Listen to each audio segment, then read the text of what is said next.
نحمده ونصلي على رسوله الكريم اما بعد فاعوذ بالله من الشيطان الرجيم بسم الله الرحمن الرحيم رب اشرح لي صدري ويسر لي امري واحلل عقدة من لساني يفقهوا قولي۔ علماء کے اٹھائے جانے سے پہلے علم حاصل کر لینا چاہیے۔ عبداللہ ابن عمرو ابن العاص کہتے ہیں، میں نے رسول اللہ صلی اللہ علیہ وسلم کو فرماتے ہوئے سنا، بے شک اللہ علم کو اس طرح نہیں اٹھا لے گا کہ اس کو بندوں سے چھین لے، یعنی جس نے علم حاصل کیا ہو اس سے واپس لے لے، بلکہ وہ علماء کو موت دے کر علم اٹھا لے گا۔ حتیٰ کہ جب کوئی عالم باقی نہیں رہے گا تو لوگ جاہلوں کو سردار بنا لیں گے، بس ان سے سوال کیے جائیں گے اور وہ بغیر علم کے فتوے دیں گے، پھر وہ خود بھی گمراہ ہوں گے اور لوگوں کو بھی گمراہ کریں گے، اور یہ قیامت کی نشانیوں میں سے نشانی ہے۔ تو اس لیے انسان کو اس بات کا حریص ہونا چاہیے، اس سے پہلے کہ ایسا فتنے کا دور آئے، انسان علم حاصل کرے، علم کی حفاظت کرے اور علم میں پختگی پیدا کرے۔ 21واں پارہ۔ شروع کرتی ہوں اللہ کے نام سے جو بے انتہا مہربان نہایت رحم فرمانے والا ہے۔ اے نبی، اس کتاب کی تلاوت کیجیے جو آپ کی طرف وحی کی گئی ہے، اور نماز قائم کیجیے۔ نماز یقیناً بے حیائی اور برے کاموں سے روکتی ہے، اور اللہ کا ذکر تو سب سے بڑی چیز ہے، اور جو کام تم کرتے ہو اللہ اسے جانتا ہے۔ تو یہاں براہ راست نبی صلی اللہ علیہ وسلم کو خطاب کیا جا رہا ہے، اور آپ ہمارے لیے اسوہ حسنہ ہیں، تو آپ کے بعد آپ کی پیروی میں ہمیں بھی یہی کام کرنا ہے۔ اور وہ کام کیا ہے کہ اس کتاب کی تلاوت کیجیے۔ تلاوت کا مطلب قرآن مجید کو پڑھنا بھی ہے اور پھر اس کی پیروی کرنا بھی ہے۔ تلا یتلو تلون کا مطلب ہوتا ہے کسی چیز کے پیچھے پیچھے آنا، یعنی اس کا تتبع کرنا، اس کو فالو کرنا، جو احکامات اس قرآن میں ہیں ان پر عمل کرنا۔ قرآن کی کثرت سے تلاوت انسان کی بصیرت میں اضافہ کرتی ہے، اس کے علم کی باریکیوں کے خزانوں کو اس پر کھول دیتی ہے۔ اور یہ کتاب ایسی نہیں کہ جس کو پہلی بار پڑھنے سے یا صرف ایک بار پڑھنے سے ہی اس کے سارے فائدے حاصل ہو جائیں، بلکہ جو آپ اس کو پڑھتے جائیں گے اور جتنی بار بھی اس کو، یعنی ایک دفعہ ختم ہو تو پھر شروع کر دے، تلا یتلو تلون، ایک کے بعد ایک دفعہ اس کو پڑھتے چلے جائیں، اور وقت کے ساتھ ساتھ آپ کا علم بھی بڑھتا ہے، آپ کا تجربہ بھی بڑھتا ہے، آپ کے اوپر مختلف طرح کی کیفیات آتی ہیں۔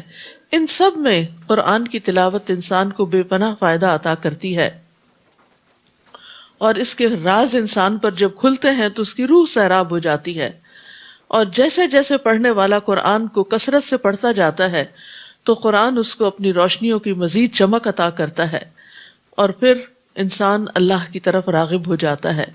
اور اتلو میں ایک پڑھ سنانے کا معنی بھی ہے، اور نبی صلی اللہ علیہ وسلم کے لیے خاص طور پر یہ تھا کیونکہ جبریل آپ کے پاس قرآن لا رہے تھے، تو آپ کی یہ ذمہ داری بھی تھی کہ آپ اب لوگوں کو پڑھ کے سنائیں، یعنی صرف لکھا ہوا نہیں دیا جائے گا بلکہ پڑھ کے سنایا جائے گا۔ تو جب آپ پر کوئی سورت نازل ہوتی تھی تو آپ لوگوں میں اس کو پڑھ کے سناتے، نمازوں میں پڑھ کے سناتے۔ وَأَقِمِ الصَّلَاةَ، اور نماز قائم کیجیے۔ نماز قائم کرنے میں اس کی تمام شروط، اس کے آداب اور واجبات، سنن، ان تمام چیزوں کا اہتمام لازم ہے۔ اور پھر خاص طور پر خشوع و خضوع سے پڑھی گئی نماز، اس کا فائدہ کیا ہے؟ ان الصلاۃ تنہی عن الفحشاء والمنکر، کہ انسان کو بے حیائی اور برائی سے روکتی ہے۔ بے حیائی کھلے گناہوں کو کہتے ہیں، فحشاء کھلے بڑے گناہوں کو کہتے ہیں، اور منکر ہر وہ عمل جس سے شریعت اور انسان کی عقل انکار کرتی ہے۔ تو نماز کا انسان کی زندگی میں ایک اثر ہونا چاہیے۔ نماز صرف زبانی، قلبی اور بدنی عبادت ہی نہیں، یعنی یہ ایک ایسی عبادت ہے جو ہمارے دل، زبان اور سارے اعضاء کو شریک کرتی ہے، لیکن اس کا امپیکٹ ہماری پوری لائف پر ہونا چاہیے۔ اور سب سے زیادہ یہ کہ انسان بے حیائی کے کاموں سے رک جائے، بڑی بڑی برائیوں اور بڑے بڑے گناہوں سے رک جائے۔ اور یہ صرف اسی وقت ہو سکتا ہے جب انسان نماز کو سوچ سمجھ کے پڑھے، توجہ سے پڑھے، اس بات کا یقین رکھے کہ میں اللہ کے حضور کھڑا ہوں، اور وہ نماز انسان کے اندر اللہ کے ڈر میں مزید اضافہ کرے۔ تو نماز اگر کوئی شخص صحیح طریقے پر پڑھتا ہے تو یہ ہو نہیں سکتا کہ پھر اس کی برائیاں اس سے نہ چھوٹیں، کیونکہ نماز اس کو اپنا احتساب کرنا بھی سکھاتی ہے.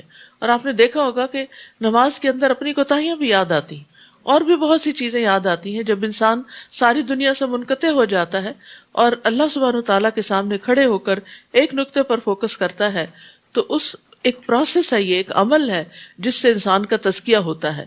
اندر کی خرابیاں بھی دور ہوتی ہیں اور باہر کی بھی. شرط یہ ہے کہ انسان اس کو صحیح طریقے سے ادا کرنے والا ہو، صحیح طریقے میں ظاہری آداب بھی اور باطنی آداب بھی. ابو ہریرہ سے مروی ہے، وہ کہتے ہیں کہ ایک آدمی نبی صلی اللہ علیہ وسلم کی خدمت میں حاضر ہوا اور کہنے لگا فلاں آدمی رات کو نماز پڑھتا ہے اور دن کو چوری کرتا ہے. آپ نے فرمایا عنقریب اس کی نماز اسے اس کام سے روک دے گی. یعنی بہت دفعہ یہ سوال لوگوں کے اندر پیدا ہوتا ہے کہ کچھ لوگ نماز پڑھتے ہیں لیکن برے کام نہیں چھوڑتے، لیکن اگر ایک شخص نماز کی پابندی اختیار کرتا ہے اور اس کو پورے شعور سے ادا کرتا ہے تو ایک دن آتا ہے کہ یہ نماز غالب آ جاتی ہے اور برائیاں پیچھے چلی جاتی ہیں. اسی طرح نماز جو ہے وہ گناہوں کا بوجھ بھی ہلکا کرتی ہے. رسول اللہ صلی اللہ علیہ وسلم نے فرمایا جب بندہ نماز کے لیے کھڑا ہوتا ہے اس کے سارے گناہ لا کر اس کے کندھوں پر رکھ دیے جاتے ہیں، اور جب وہ رکوع کرتا ہے تو اس کے گناہ جھڑتے ہیں، اور جب وہ سجدہ کرتا ہے تو اس کے گناہ جھڑتے ہیں. وَلَا تُجَادِلُوا أَهْلَ الْكِتَابِ إِلَّا بِالَّتِي هِيَ أَحْسَنُ. اے مسلمانوں، اہل کتاب سے جھگڑا نہ کرو، یعنی یہود و نصارہ سے، مگر ایسے طریقے سے جو بہتر ہو، یعنی احسن طریقے سے بات کرو، ہاسٹائل انداز نہ ہو، اور صرف انہی سے جھگڑا کرو جنہوں نے ان میں سے ظلم کیا. یعنی جو تمہارے ساتھ پھر سختی سے بات کرے تو پھر تم اس کے جواب میں آرگیومنٹ لا سکتے ہو، ورنہ آرام سے، سکون سے، تسلی سے، عمدہ طریقے سے بات کرو اور ان سے یوں کہو کہ ہم تو اس پر بھی ایمان لاتے ہیں جو ہماری طرف نازل کیا گیا اور اس پر بھی جو تمہاری طرف نازل کیا گیا، اور ہمارا اور تمہارا الہ ایک ہی ہے اور ہم اس کے فرما بردار ہیں. تو یہ بہت بڑی حکمت کی بات یہاں سکھا دی گئی کہ اہل کتاب سے جب واسطہ ہو اور دین کے موضوع پر، اسلام کے ٹاپک پر بات ہو تو اس وقت کامن گراؤنڈز پر بات ہو اور ان کو یعنی کہ ایک ٹرسٹ بلڈ کیا جائے کہ جب ہمارا رب ایک ہے، جب ہمارے دین کا سورس ایک ہے، جب ہم ایمان ان ساری کتابوں پر لاتے ہیں تو پھر ہمیں آپس میں جھگڑنے اور یعنی آپس میں جھگڑنے کی ضرورت نہیں، بلکہ صحیح طور پر محمد صلی اللہ علیہ وسلم کی رسالت کو مان لینے کی ضرورت ہے. اور اے نبی، ہم نے اسی طرح آپ پر یہ کتاب نازل کی ہے، اس پر وہ لوگ ایمان لاتے ہیں جنہیں ہم نے پہلے کتاب دی تھی، اور ان اہل مکہ میں سے بھی کچھ لوگ ایمان لاتے ہیں، اور ہماری آیات سے انکار تو کافر لوگ ہی کیا کرتے ہیں. اور اے نبی صلی اللہ علیہ وسلم، اس سے پہلے آپ نہ تو کوئی کتاب پڑھ سکتے تھے اور نہ اپنے ہاتھ سے لکھ سکتے تھے، کیونکہ آپ امی تھے، لکھنا پڑھنا نہیں جانتے تھے.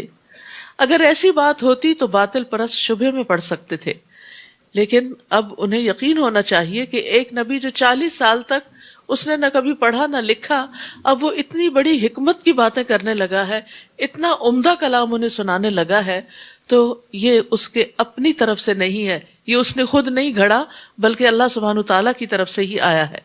بل ہوا آیات بینات فی صدور الذین اوتوا العلم وما یجحد بآیاتنا الا الظالمون. بلکہ وہ قرآن تو واضح آیات ہیں جو ان لوگوں کے سینوں میں محفوظ ہیں جنہیں علم دیا گیا. تو صاحب علم کون ہوتا ہے؟ جس کے سینے میں قرآن ہوتا ہے. اس لیے ہم میں سے ہر ایک کو اس بات کی حرص اور کوشش دونوں رکھنی چاہیے کہ ہم قرآن کو یاد بھی کریں، یعنی قرآن کو سینے پر میں محفوظ کریں. یعنی جتنا ہمیں حفظ ہے اسی کو کافی نہ سمجھے بلکہ اس سے آگے بڑھیں. اور ہماری آیات سے ظالم لوگوں کے سوا کوئی انکار نہیں کرتا. حقیقت یہ ہے کہ حفظ قرآن جو ہے نا، یہ اللہ تعالیٰ کی بہت بڑی نعمت ہے. حسن کہتے ہیں اس امت کو قرآن کا حفظ عطا کیا گیا، جبکہ ان سے پہلے لوگ صرف اپنی کتاب کو دیکھ کر ہی پڑھ سکتے تھے. یعنی تورات کے حافظ آپ کو نہیں ملیں گے، انجیل کے حافظ نہیں ملیں گے، یہ حافظ آپ کو قرآن ہی کے ملیں گے. اور یہ اس امت پر بہت بڑا انعام ہے اللہ تعالیٰ کا. جب وہ اس کو پڑھ کر بند کرتے تو جو کچھ اس میں حفظ ہوتا اس کو حفظ نہ کر سکتے تھے سوائے انبیاء کے. یعنی تورات اور انجیل وغیرہ کو صرف انبیاء ہی یاد رکھتے. جیسے زبور جو تھی وہ حضرت داؤد کو حفظ تھی، اور وہ یعنی کہ اپنے کام کاج کے دوران اس کو زبانی ہی پڑھ لیا کرتے تھے. اور حافظ قرآن کی بڑی شان ہے، وہ معزز فرشتوں کے ساتھ ہوگا۔ نبی صلی اللہ علیہ وسلم نے فرمایا اس شخص کی مثال جو قرآن پڑھتا ہے اور وہ اس کا حافظ بھی ہے، یعنی صرف حفظ کر کے چھوڑ نہیں دیا بلکہ پڑھتا ہے، وہ ان فرشتوں کے ساتھ ہے جو لکھنے والے یعنی کرامن کاتبین معزز اور بزرگی والے ہیں۔ اور وہ شخص جو قرآن بار بار پڑھتا ہے پھر بھی وہ اس کے لیے دشوار ہے تو اس کے لیے دوہرا اجر ہے۔ اور قیامت کے دن باعمل حافظ قرآن کے والدین کو بھی بہت بڑا اعزاز دیا جائے گا۔ رسول اللہ صلی اللہ علیہ وسلم نے فرمایا جس نے قرآن پڑھا اور سیکھا اور اس پر عمل کیا تو اس کے والدین کو قیامت کے دن نور کا ایسا تاج پہنایا جائے گا جس کی روشنی سورج کی روشنی کی طرح ہوگی، اور اس کے والدین کو ایسے 2 ریشمی ہلے پہنائے جائیں گے کہ پوری دنیا بھی ان 2 ہلوں کی قیمت کے برابر نہ ہوگی۔ وہ کہیں گے یہ ہمیں کیوں پہنایا گیا؟ تو کہا جائے گا تمہارے بچے کے قرآن حاصل کرنے کی وجہ سے۔ آج آپ دیکھیں آپ کا بچہ اگر دنیا میں کوئی ڈگری حاصل کرتا ہے تو اس کو زیادہ سے زیادہ کیسا ڈریس پہنا دیا جاتا ہے ڈگری لیتے وقت، یا اس کو میکسیمم یہ ہوتا ہے کہ اس کے پیرنٹس کو انوائٹ کر لیا جاتا ہے گریجویشن سیریمنی میں، اور ماں باپ اس پر بڑا فخر کرتے ہیں اور بعض اوقات دور دور کا سفر بھی کرتے ہیں کہ ہمارا بچہ جو ہے وہ اس کو ایک آنر دیا جانے والا ہے۔ لیکن آپ سوچئے کہ وہ دن کیسا دن ہوگا، وہ گریجویشن کیسی ہوگی، وہ شان و شوکت کیسی ہوگی کہ جب ایک حافظ قرآن کو بھی بہت کچھ دیا جائے گا، اور صرف اس کو نہیں بلکہ اس کے والدین کو بھی اتنا زیادہ عزت و اکرام بخشا جائے گا۔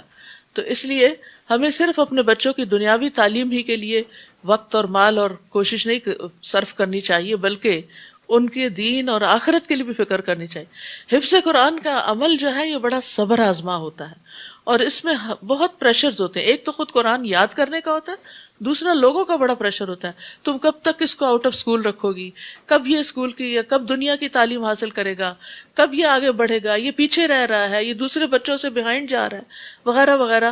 اپنے دوست رشتہ دار ملنے جلنے والے، حتیٰ کہ بچہ بھی بعض اوقات احساس کمتری کا شکار ہو جاتا ہے کہ شاید میں پیچھے رہ رہا ہوں۔ تو ایسی احادیث جو ہیں ان کو سناتے رہنا چاہیے، کیونکہ اس میں بہت بڑی موٹیویشن ہے، اور اللہ تعالیٰ ہمیں توفیق دے کہ ہم اپنی اولادوں کی ایسی تربیت کر سکیں، اور اللہ ان کو بھی توفیق دے کہ وہ اس قرآن کو حفظ کرنے کے بعد سنبھال بھی سکیں اور مرتے دم تک اس کے محافظ ہوں۔ نیز وہ کہتے ہیں کہ اس نبی پر اس کے رب کی طرف سے کوئی معجزے کیوں نہیں اتارے گئے؟ آپ ان سے کہیے کہ معجزے تو اللہ کے پاس ہیں، اور میں تو صرف ایک کھلم کھلا ڈرانے والا ہوں۔ کیا انہیں یہ کافی نہیں کہ ہم نے ان پر یہ کتاب نازل کی جو انہیں پڑھ کر سنائی جاتی ہے؟ اس میں ایمان لانے والوں کے لیے یقیناً رحمت اور نصیحت ہے۔ یعنی یہ اہل مکہ اور کوئی نشانی کیوں طلب کرتے ہیں، حالانکہ قرآن کریم سب سے بڑی نشانیوں میں سے ایک نشانی ہے، اور نبی صلی اللہ علیہ وسلم کی نبوت بھی اسی سے ثابت ہوتی ہے کہ آپ امی تھے، پڑھے لکھے نہیں تھے، لیکن آپ نے یہ کتاب پیش کی۔ تو وہ اور نشانیاں طلب کرنے کی بجائے اسی نشانی پر غور کریں، اس کو پڑھیں، تو اس سے کیا ہوگا؟ ان کے ایمان میں بھی اور علم اور عمل میں اضافہ ہوگا۔ حقیقت یہ ہے کہ ہر نبی کو معجزے عطا کیے گئے، لیکن وہ کیسے معجزے تھے جو ان کے ساتھ ہی ختم بھی ہو گئے۔ رسول اللہ صلی اللہ علیہ وسلم نے فرمایا ہر نبی کو ایسے معجزے عطا کیے گئے جو اس جیسے دوسرے انبیاء کو بھی عطا کیے گئے، یعنی ملتے جلتے معجزے بھی تھے، اور لوگ اس پر ایمان لائے۔ اور مجھے جو معجزہ عطا کیا گیا وہ وحی الہی یعنی قرآن ہے جو اللہ نے میری طرف نازل کیا ہے، اور مجھے امید ہے کہ قیامت کے دن میری پیروی کرنے والوں کی تعداد ان سے زیادہ ہوگی۔ تو خود نبی صلی اللہ علیہ وسلم کے قول سے یہ پتہ چلتا ہے کہ یہ قرآن ایک معجزہ ہے، اور جس طرح آپ کی رسالت قیامت تک ہے، اسی طرح آپ کا یہ معجزہ بھی قیامت تک باقی رہے گا۔ آپ ان سے کہیے میرے اور تمہارے درمیان گواہی کے لیے اللہ کافی ہے۔ آسمانوں اور زمین میں جو کچھ ہے اسے وہ جانتا ہے، اور جو لوگ باطل کو مانتے اور اللہ کا انکار کرتے ہیں وہی نقصان اٹھانے والے ہیں۔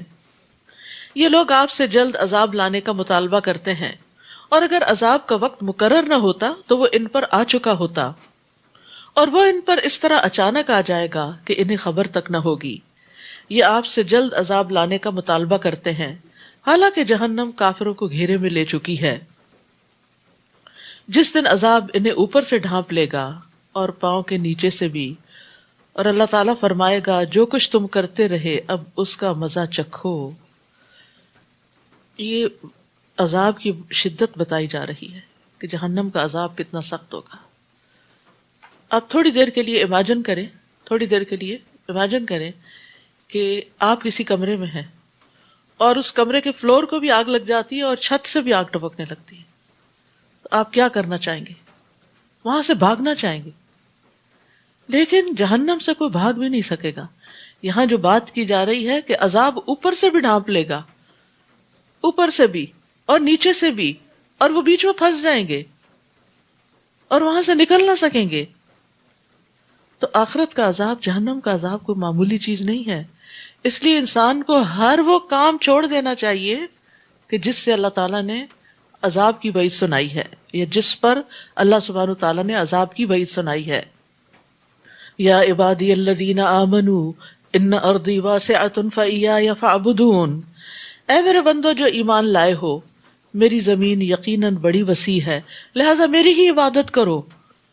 یعنی کوئی بھی ایسی زمین، کوئی بھی ایسی جگہ جہاں انسان توحید پر، ایک اللہ کی عبادت پر قادر نہ ہو، اور جہاں انسان حرام کاموں سے نہ بچ سکے، پھر انسان کو وہ جگہ چھوڑ دینی چاہیے تاکہ انسان اپنی زندگی اللہ کی عبادت میں گزار سکے. کیونکہ کل قیامت کو کوئی بھی انسان یہ عذر اور بہانہ نہیں کر سکے گا کہ یا رب، چونکہ میں ایسی جگہ رہتا تھا، ایسے ملک میں رہتا تھا، ایسے لوگوں میں رہتا تھا کہ میری مجبوریاں تھی کہ میں پھر تیری نافرمانی کے کام کرتا رہتا. نہیں، کل نفس ذائقۃ الموت ثم الینا ترجعون، ہر شخص کو موت کا مزہ چکھنا ہے، پھر تم ہماری ہی طرف لوٹائے جاؤ گے. اور وہ لوگ جو ایمان لائے اور انہوں نے نیک عمل کیے، ہم انہیں جنت کے بالا خانوں میں جگہ دیں گے جن کے نیچے نہریں بہہ رہی ہیں، اس میں وہ ہمیشہ رہیں گے. عمل کرنے والوں کے لیے کیا ہی اچھا اجر ہے.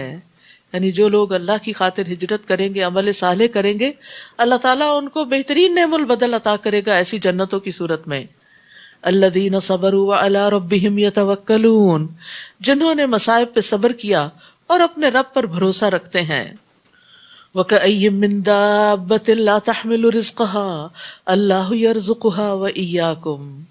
ہجرت کی راہ میں عموماً جو چیز رکاوٹ بنتی ہے وہ یہ کہ ہم کھائیں گے کہاں سے، کیا کام کریں گے، کیا کاروبار کریں گے، کیا جاب کریں گے. تو اللہ سبحانہ تعالیٰ یہ بھی وعدہ کر رہا ہے کہ رزق کا انتظام بھی اللہ کرے گا. آپ میں سے کتنے لوگ ایسے ہیں جو اس ملک میں ہجرت کر کے آئے ہیں اور ان کے پاس کوئی جاب اور کوئی کام نہیں تھا، پھر اللہ سبحانہ تعالیٰ نے ہر چیز کا انتظام کر دیا، ساری نعمتیں عطا کر دیں. تو اسی طرح یہ تو دنیا کی خاطر ہجرت تھی، لیکن جب کوئی اللہ کی خاطر ہجرت کرتا ہے، جیسے مکہ والوں نے حبشہ کی طرف ہجرت کی تھی، تو کس طرح اللہ سبحانہ تعالیٰ نے ان کے لیے نعمتوں کے دروازے کھول دیے تھے. اور پھر بعد میں مدینہ کی طرف جو ہجرت ہوئی، اس کے بعد اللہ نے اس کو کیسا یعنی کہ دارالامن بنا دیا ان کے لیے، اور ہر طرح کی نعمتیں عطا کی. اور کتنے ہی جانور ایسے ہیں جو اپنا رزق اٹھائے نہیں پھرتے، اللہ انہیں رزق دیتا ہے اور تم کو بھی وہی دیتا ہے، اور وہ سب کچھ سننے والا اور جاننے والا ہے. تو یاد رکھیے، رزق کے معاملے میں انسان کا اپنا اختیار کم ہی ہے. رزق کے معاملے میں انسان کو اللہ پر بھروسہ کرنا چاہیے. عمر بن خطاب کہتے ہیں کہ رسول اللہ صلی اللہ علیہ وسلم نے فرمایا، اگر تم اللہ پر ویسا توکل کرو جیسا کہ توکل کرنے کا حق ہے، تو وہ تمہیں اسی طرح روزی دے گا جس طرح پرندوں کو دیتا ہے. صبح کو وہ بھوکے اٹھتے ہیں اور شام کو پیٹ بھرے ہوئے آتے ہیں. تو انسان کو رزق اللہ ہی سے مانگنا چاہیے، اور جب بندہ اللہ سے مانگتا ہے تو اللہ تعالیٰ اس کو ضرور دیتا ہے. ایک شخص نے نبی صلی اللہ علیہ وسلم سے آ کے پوچھا کہ اللہ کے رسول، جب میں اپنے رب سے دعا کروں تو کیا کہا کروں؟ آپ نے فرمایا، یوں کہو، اللہم اغفر لی وارحمنی وعافنی وارزقنی، اے اللہ مجھے بخش دے، مجھ پر رحم فرما، مجھے عافیت دے، مجھے رزق عطا فرما. اس کے بعد آپ نے انگوٹھے کو نکال کر باقی 4 انگلیوں کو بند کر کے فرمایا، یہ 4 انگلیاں، یہ 4 چیزیں یعنی جو مانگی گئی ہیں، دنیا اور آخرت دونوں کو جمع کرتی ہیں، یعنی دونوں کے لیے کافی ہیں. اور رزق کی تلاش میں اعتدال سے کام لینا چاہیے. یہ نہیں کہ انسان اپنی عبادت کا حصہ بھی، عبادت کا وقت بھی رزق کی تلاش میں گزار دے، کیونکہ نبی صلی اللہ علیہ وسلم نے فرمایا، اجملوا فی طلب الدنیا، دنیا کی طلب میں اعتدال سے کام لو، اس لیے کہ ہر ایک کو وہ ضرور ملے گا جو اس کے لیے لکھ دیا گیا. اگر آپ ان سے پوچھیں کہ آسمانوں اور زمین کو کس نے پیدا کیا اور سورج اور چاند کو کس نے مسخر کر رکھا ہے، تو ضرور کہیں گے کہ اللہ نے. پھر یہ کہاں سے دھوکہ کھاتے ہیں. اللہ ہی اپنے بندوں میں سے جس کے لیے چاہتا ہے رزق کشادہ کر دیتا ہے اور جس کے لیے چاہے کم کر دیتا ہے، اور وہ یقیناً ہر بات سے خوب واقف ہے. اور اگر آپ ان سے پوچھیں کہ آسمان سے کس نے پانی برسایا، پھر اس پانی سے مردہ پڑی ہوئی زمین کو کس نے زندہ کیا، تو ضرور کہیں گے کہ اللہ نے. ان سے کہیے پھر ہر طرح کی حمد اللہ ہی کے لیے ہے، مگر اکثر لوگ کچھ سوچتے نہیں. وما هذه الحياة الدنيا إلا لهو ولعب وإن الدار الآخرة لهي الحيوان لو كانوا يعلمون.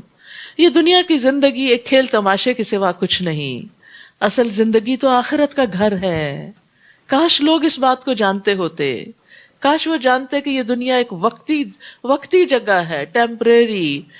یعنی ایسی جیسے انسان کھیل کے میدان میں جاتا ہے تو کتنی ایکسائٹمنٹ ہوتی ہے، کتنا ہلا گلا ہوتا ہے اور کتنی ہار جیت ہو رہی ہوتی ہے، کبھی ایک ٹیم جیتی ہے کبھی دوسری، اور دیکھنے والے اپنی سیٹس پر ہی بیٹھ کے اچھل رہے ہوتے ہیں اور کبھی کھڑے ہو جاتے ہیں ایکسائٹمنٹ. لیکن جب میچ ختم ہوتا ہے تو اس کے بعد کیا ہوتا ہے؟ کبھی آپ خالی سیٹس کو جا کر دیکھیں اور خالی گراؤنڈ کو، تو کتنی حسرت سی ہوتی، کتنی عجیب سی اداسی ہوتی ہے وہاں کہ آپ وہاں بیٹھ نہیں سکتے، آپ وہاں کھڑے نہیں ہو سکتے، آپ کو دل نہیں لگتا وہاں کہ یہ کیسی جگہ ہے عجیب سی. تو آپ دیکھیے اسی طرح دنیا میں انسان بہت ایکسائٹیڈ ہوتا ہے، یہ کامیاب ہو گیا، اس کو ڈگری مل گئی، اس کی شادی ہو گئی، اس کے بچے ہو گئے، اس کا بزنس اتنا بڑا ہو گیا، فلاں ملینئر ہو گیا. اور پھر ان چیزوں پر انسان دیکھ کے خوش ہوتا رہتا ہے. اور بہت سے لوگ تو اپنوں کو چھوڑ کے صرف سوشل میڈیا پہ بیٹھے رہتے ہیں اور بڑے بڑے جو سٹارز ہیں یا آرٹسٹ ہیں ان کی زندگیوں کو ان کو فالو کرتے رہتے ہیں، سنیپ چیٹ پہ ان کو دیکھتے رہتے ہیں کہ وہ کیا پہن رہے ہیں، کیا کھا رہے ہیں، اور اس طرح دنیا کی رونقوں سے مستفید ہوتے رہتے ہیں ان کے اپنے خیال کے مطابق. یہ بھی انٹرٹینمنٹ کی ایک قسم ہوتی ہے.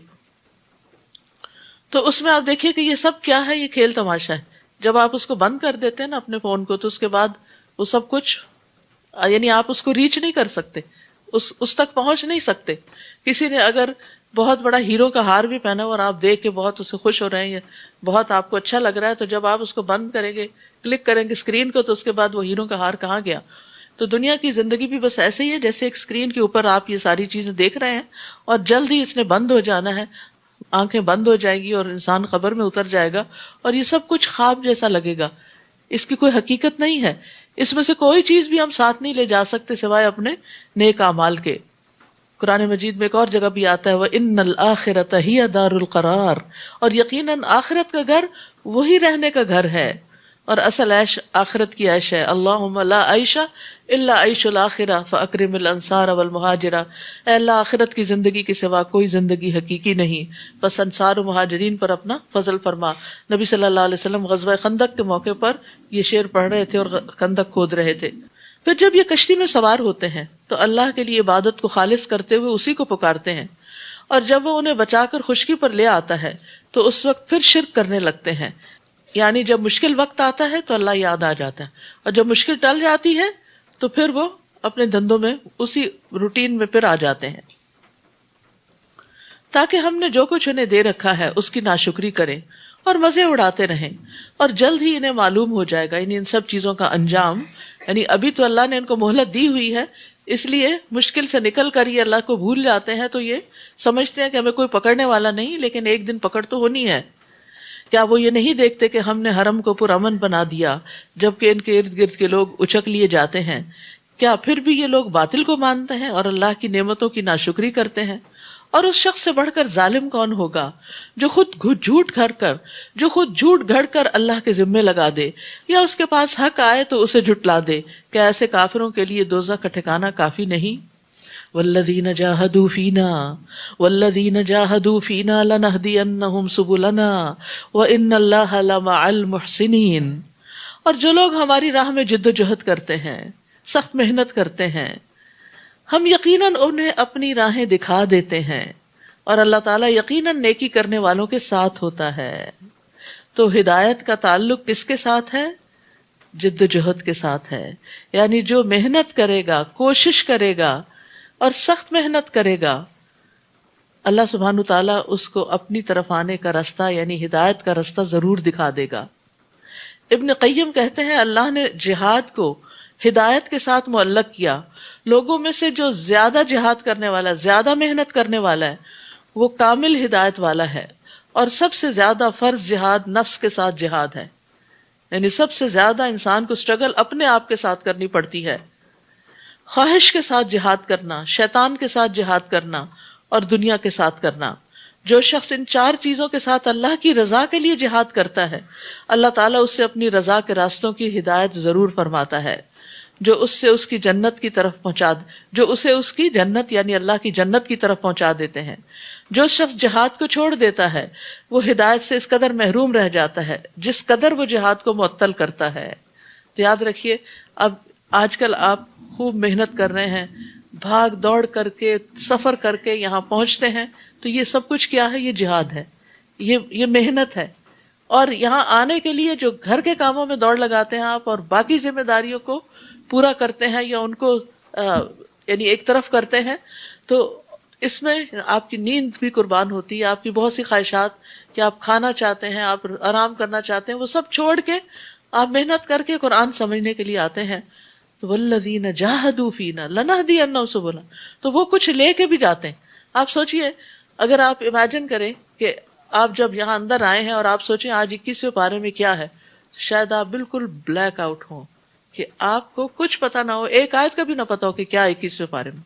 اگر میں آپ سے پوچھوں 22ویں پارے میں کیا ہے، تو آپ کو کچھ یاد نہیں ہوگا کہ کیا ہے 22ویں پارے میں. لیکن جب ہم یہاں آتے ہیں، بیٹھتے ہیں، سنتے ہیں، سمجھتے ہیں، غور و فکر کرتے ہیں اور جب واپس جاتے ہیں تو پھر یہی خیالات ہمارے ساتھ رہتے ہیں اور کہیں نہ کہیں کسی نہ کسی بات پر ضرور عمل ہوتا ہے اللہ کے فضل سے.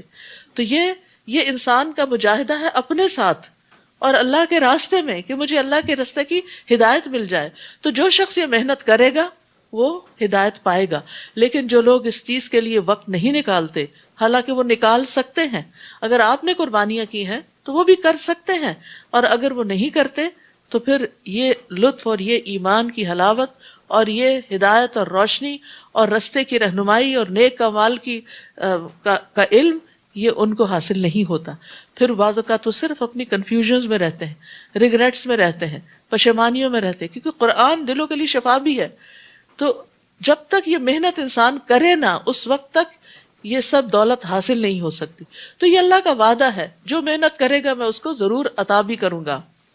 جہاں تک نفس سے مجاہدے کا تعلق ہے تو یہ اکبر سب سے بڑا جہاد ہے.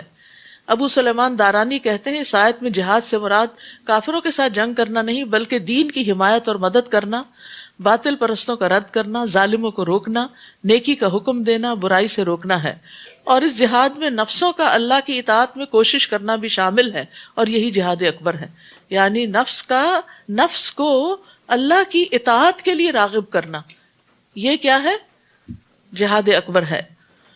رسول اللہ صلی اللہ علیہ وسلم نے فرمایا، مسند احمد کی روایت ہے، مجاہد وہ ہوتا ہے جو اللہ کی اطاعت کے معاملے میں اپنے نفس سے جہاد کرے. یعنی نفس جو ہے نا وہ برائی پہ اکساتا ہے، ان النفس لامارۃ بالسوء.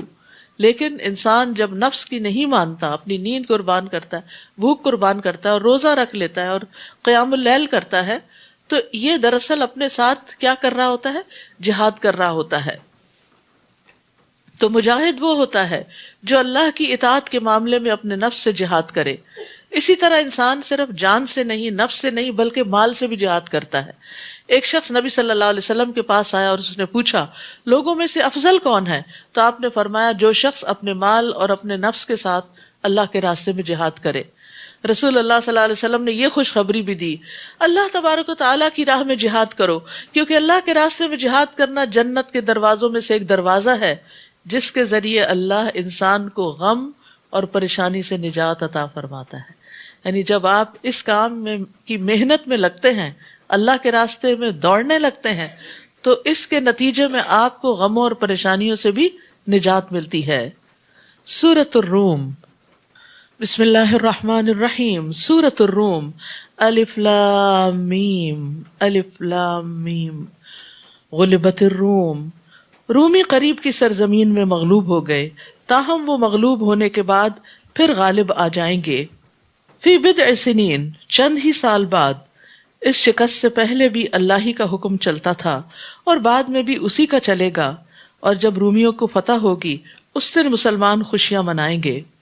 نبی صلی اللہ علیہ وسلم کے زمانے میں یعنی جو مکی دور تھا، ایران اور روم دنیا کی سب سے بڑی سلطنتیں تھیں. ان دونوں کے درمیان اکثر جنگیں ہوتی رہتی تھیں، جیسے عام طور پر سپر پاورز کے بیچ میں ٹسل چلتی رہتی ہے. ایرانی مشرک تھے، آگ کی پوجا کرتے تھے. رومی اہل کتاب تھے اور اپنے آپ کو تورات اور انجیل کی طرف منسوب کرتے. اہل فارس کی نسبت رومی مسلمانوں کے زیادہ قریب تھے کیونکہ وہ اہل کتاب تھے. اس لیے مسلمان یہ چاہتے تھے کہ رومی ایرانیوں پر فتح حاصل کریں. چونکہ مشرکین مکہ اور اہل فارس شرک میں مشترک تھے، اس لیے مشرکین مکہ رومیوں پر اہل فارس کی فتح چاہتے تھے. تو ایرانیوں یا اہل فارس کو رومیوں کے خلاف جنگوں میں کامیابیاں حاصل ہوئیں، لیکن مکمل فتح حاصل نہ ہوئی، بلکہ ایران سے ملحق بعض رومی علاقے ایرانیوں کے قبضے میں آ گئے. اس پر مشرکین نے بہت خوشیاں منائیں، لیکن مسلمان اس فتح پر بہت رنجیدہ ہوئے. تو اللہ تعالیٰ نے مسلمانوں کو آگاہ کیا، بلکہ ان کے ساتھ وعدہ کیا کہ ان قریب رومی اہل فارس پر فتح حاصل کر لیں گے، لیکن چند سالوں میں. اور وہ چند سالوں کی مدت 8-9 سال کی مدت تھی. اور پھر کہا جاتا ہے کہ یہ فتح اس دن ہوئی جس دن مسلمان جنگ بدر میں کامیاب ہوئے تھے. اور یہ ایک پیشن گوئی تھی. وَيَوْمَئِذٍ، اور جس دن رومی غالب آئیں گے اس دن مسلمان خوشیاں منائیں گے. دوہری خوشیاں، ایک تو رومیوں کے غالب آنے کی اور دوسرے مسلمانوں کی فتح کی. انہیں بھی اللہ کی مدد حاصل ہوگی. اللہ جسے نصرت بخشتا ہے، اللہ جسے چاہتا ہے نصرت بخشتا ہے. وہ سب پر غالب اور رحم کرنے والا ہے. یہ اللہ کا وعدہ ہے اور اللہ اپنے وعدے کی خلاف ورزی نہیں کرتا، مگر اکثر لوگ یہ بات جانتے نہیں. اسی لیے جب ہم شک میں پڑے رہتے ہیں نا، جب ہمیں پتہ چلتا ہے اس کام پہ جنت ملے گی، پھر ہم کہتے ہیں پتہ نہیں ملے گی بھی یا نہیں ملے گی، تو کریں یا نہ کریں، پھر ریلکٹنٹ ہو کے کرتے ہیں. لیکن اگر ہم یہ کہ نہیں اللہ کا وعدہ ہے، اللہ نے وعدہ کر رکھا ہے، وہ ضرور اس کا اجر عطا کرے گا، تو پھر انسان زیادہ کنوکشن کے ساتھ نیک عمل کرتا ہے. یعلمون ظاہرا من الحیات الدنیا وہم عن الآخرۃ ہم غافلون. وہ صرف دنیا کی زندگی کا ظاہری پہلو جانتے ہیں، صرف دنیا کی کامیابیوں کو جانتے ہیں، اور آخرت سے وہ بالکل غافل ہیں. حسن بصری کہتے ہیں ان میں سے کوئی شخص ایک درہم کو اپنے ناخن سے ٹھوکر مار کے اس کا وزن تو معلوم کر لیتا ہے کہ یہ کتنے گرام کا ہے، اور اس میں غلطی نہیں کھاتا، مگر اس کو اچھی طرح نماز نہیں پڑھنی آتی. یہ ہے اس آیت کا مطلب کہ یعلمون ظاہرا من الحیات الدنیا، دنیا کی زندگی میں بڑے ماہر ہیں، لیکن دین کے معاملے میں بالکل کورے نکمے. اور بہت سے لوگ دنیا میں بہت آگے چلے جاتے ہیں، بہت یعنی ایکسٹرا آرڈنری کامیابیاں حاصل کرتے ہیں، لیکن قرآن پڑھنا ہی نہیں جانتے، یا اسی طرح انہیں نہیں پتا کہ انہیں اس مال پر جو انہوں نے کما رکھا ہے زکوٰۃ بھی دینی ہے. تو جو لوگ معیشت کے اسباب جانیں لیکن آخرت کو نہ جانیں، جو لوگ اپنی کھیتی باڑی کرنا جانیں لیکن دین کا کوئی علم ان کے پاس نہ ہو، جو لوگ کنسٹرکشن کا کام تو جانیں لیکن آخرت کے لیے کیا تعمیر کرنا، جنت کن کاموں سے تعمیر ہوتی ہے وہ نہ جانے، تو ایسے ہی لوگ اس آیت کا مصداق ہیں. اس لیے انسان کو صرف دنیا میں ہی آگے نہیں جانا چاہیے، بلکہ دین کے معاملے میں ساتھ ساتھ محنت کرنی چاہیے. اور جس طرح روزانہ انسان اپنی دنیا کے لیے کام کرتا ہے، اسی طرح روزانہ دین کا علم بھی حاصل کرتے چلے جانا چاہیے. عبداللہ بن مسعود کہتے ہیں کہ رسول اللہ صلی اللہ علیہ وسلم نے فرمایا، جو چیز بھی تمہیں جنت کے قریب کر سکتی ہے میں نے تمہیں اس کا حکم دے دیا ہے، اور جو چیز تمہیں جہنم کے قریب کر سکتی تھی میں نے تمہیں اس سے منع کر دیا. یعنی ساری چیزوں کا علم موجود ہے. اب اگر کوئی شخص اس سے فائدہ نہ اٹھائے تو وہ اس کا اپنا نقصان ہے. اولم یتفکروا فی انفسہم، کیا انہوں نے کبھی اپنے آپ میں غور و فکر نہیں کیا؟ اللہ نے آسمانوں اور زمین اور جو کچھ ان کے درمیان ہے ان سب کو کسی حقیقی مصلحت اور ایک مقرر وقت تک کے لیے پیدا کیا ہے، مگر لوگوں میں سے اکثر اپنے رب کی ملاقات کے منکر ہیں. کیا ان لوگوں نے زمین میں چل پھر کر یہ نہیں دیکھا کہ ان لوگوں کا انجام کیا ہوا جو ان سے پہلے گزر چکے ہیں؟ وہ لوگ قوت میں بھی ان سے کہیں زیادہ تھے، اور جتنا ان لوگوں نے زمین کو آباد کیا ہے انہوں نے زمین کو پھاڑ کر اس سے زیادہ آباد کیا تھا. ان کے پاس بھی ہمارے رسول واضح دلائل لے کر آئے تھے. اللہ کا ان پر ظلم کرنے کا ارادہ نہیں تھا، بلکہ وہ خود ہی اپنے آپ پر ظلم کر رہے تھے. پھر جن لوگوں نے برائیاں کی تھی ان کا انجام بھی برا ہی ہوا، کیونکہ انہوں نے اللہ کی آیات کو جھٹلایا اور وہ ان کا مذاق اڑایا کرتے تھے. اللہ یبدأ الخلق ثم یعیدہ ثم الیہ ترجعون. اللہ ہی مخلوق کی ابتدا کرتا ہے، پھر وہی اس کو دوبارہ بنائے گا، پھر اسی کی طرف تم لوٹائے جاؤ گے. اور جس دن قیامت قائم ہوگی تو مجرم لوگ سخت مایوس ہو جائیں گے، کیونکہ انہیں نظر آئے گا کہ اس دن کی تو ہم نے تیاری ہی نہیں کی تھی. اور یہاں قیامت کو ساعہ کہا گیا ہے، گھڑی، جس دن وہ گھڑی آ جائے گی، کیونکہ قیامت کلمحم بالبصر، آنکھ جھپکنے کی دیر یا اس سے بھی جلدی واقع ہو جائے گی. اور جس دن قیامت قائم ہوگی لوگ الگ الگ گروہوں میں بٹ جائیں گے، الگ الگ گروہ بن جائیں گے. فَأَمَّا الَّذِينَ آمَنُوا وَعَمِلُوا الصَّالِحَاتِ فَهُمْ فِي رَوْضَةٍ يُحْبَرُونَ. یعنی جو لوگ ایمان لائے اور نیک عمل کیے تو وہ جنت کے باغیچوں میں خوش و خرم ہوں گے. وَأَمَّا الَّذِينَ كَفَرُوا وَكَذَّبُوا بِآيَاتِنَا وَلِقَاءِ الْآخِرَةِ فَأُولَئِكَ فِي الْعَذَابِ مُحْضَرُونَ. اور جنہوں نے کفر کیا اور ہماری آیات اور آخرت کی ملاقات کو جھٹلایا تو ایسے لوگوں کو عذاب میں رکھا جائے گا. فسبحان اللہ حین تمسون وحین تصبحون. پس تم اللہ کی تسبیح کرو شام کے وقت بھی اور صبح کے وقت بھی، کیونکہ وہ سارے گناہوں کو مٹانے کا ذریعہ بن جاتی ہے، سورج غروب ہونے سے پہلے اور سورج طلوع ہونے سے پہلے. وہی زندہ کو مردہ سے اور مردہ کو زندہ سے نکالتا ہے اور زمین کو اس کے مردہ ہونے کے بعد زندہ کرتا ہے. اسی طرح تم بھی مرنے کے بعد زمین سے نکالے جاؤ گے. یعنی اتنی خوبصورت یہ دلیل لگتی ہے مجھے کہ تم اپنے سامنے تخلیق کے عمل کو دیکھتے ہو کہ کس طرح مختلف چیزیں پیدا ہوتی ہیں اور ان کی پیدائش میں تمہارا کوئی ہاتھ نہیں ہوتا، وہ ایک قدرتی عمل کے نتیجے میں سامنے آ رہی ہوتی ہیں. تو اس کے پیچھے تو کوئی ہے نا، خود بخود تو نہیں ہو رہا. تو جو آج ان چیزوں کو بنا رہا ہے وہ کل بھی ان کو بنائے گا. اس سے دلیل ملتی ہے قیامت کے آنے کی، یوم الدین کے قائم ہونے کی. اور اس لیے یقین رکھنا چاہیے. کبھی ہوتا نا انسان کے دل میں کبھی شک آ ہی جاتا ہے تو شک نہیں کرنا چاہیے. اگر کبھی شک آئے تو ایسے ہی دلائل پر غور کرے. اور یہ غور ہو نہیں سکتا جب تک آپ قرآن کا مطالعہ ساتھ ساتھ نہ کریں، کیونکہ آپ کو یہ دلیل بھی بھول جائے گی کچھ دنوں میں، کہ یہ بھی یاد رکھنی ہے شک کے موقع پر. تو جب دوبارہ پڑھیں گے تو پھر یاد آ جائے گا کہ ہاں واقعی جس رب نے اب آسمانوں کو پیدا کیا جبکہ یہ پہلے کچھ نہ تھے. زمین چلے وہ تو ہم جب سے پیدا ہوئے دیکھ رہے ہیں، لیکن بہت سی چیزیں تو زمین سے ہمارے سامنے اگتی ہوئی نظر آتی ہیں. انڈے سے چوزے نکلتے ہوئے ہمارے سامنے نظر آتے ہیں کہ یہ انڈے کے اندر یہ سب کچھ کہاں سے آ گیا. ہم نے تو یہ گوشت ووشت نہیں ڈالا تھا اندر جو چکن کے صورت میں نکلا ہے. تو یہ چیزیں انسان کو اس بات کا یقین دلاتی ہیں، اور انہی دلائل سے انسان کو سمجھایا گیا ہے کہ قیامت ضرور آئے گی. اور اس کی نشانیوں میں سے ایک یہ ہے کہ اس نے تمہیں مٹی سے پیدا کیا، پھر اب تم ایک انسان ہو جو ہر جگہ پھیل رہے ہو. آدم کی تخلیق مٹی سے ہوئی تھی. اور ایک نشانی یہ ہے کہ اس نے تمہاری ہی جنس سے تمہارے لیے بیویاں پیدا کی. حضرت حوا حضرت آدم کی پسلی سے پیدا کی گئی تھی، اور اس کے بعد عورتیں بھی یعنی آدم ہی کی اولاد ہیں.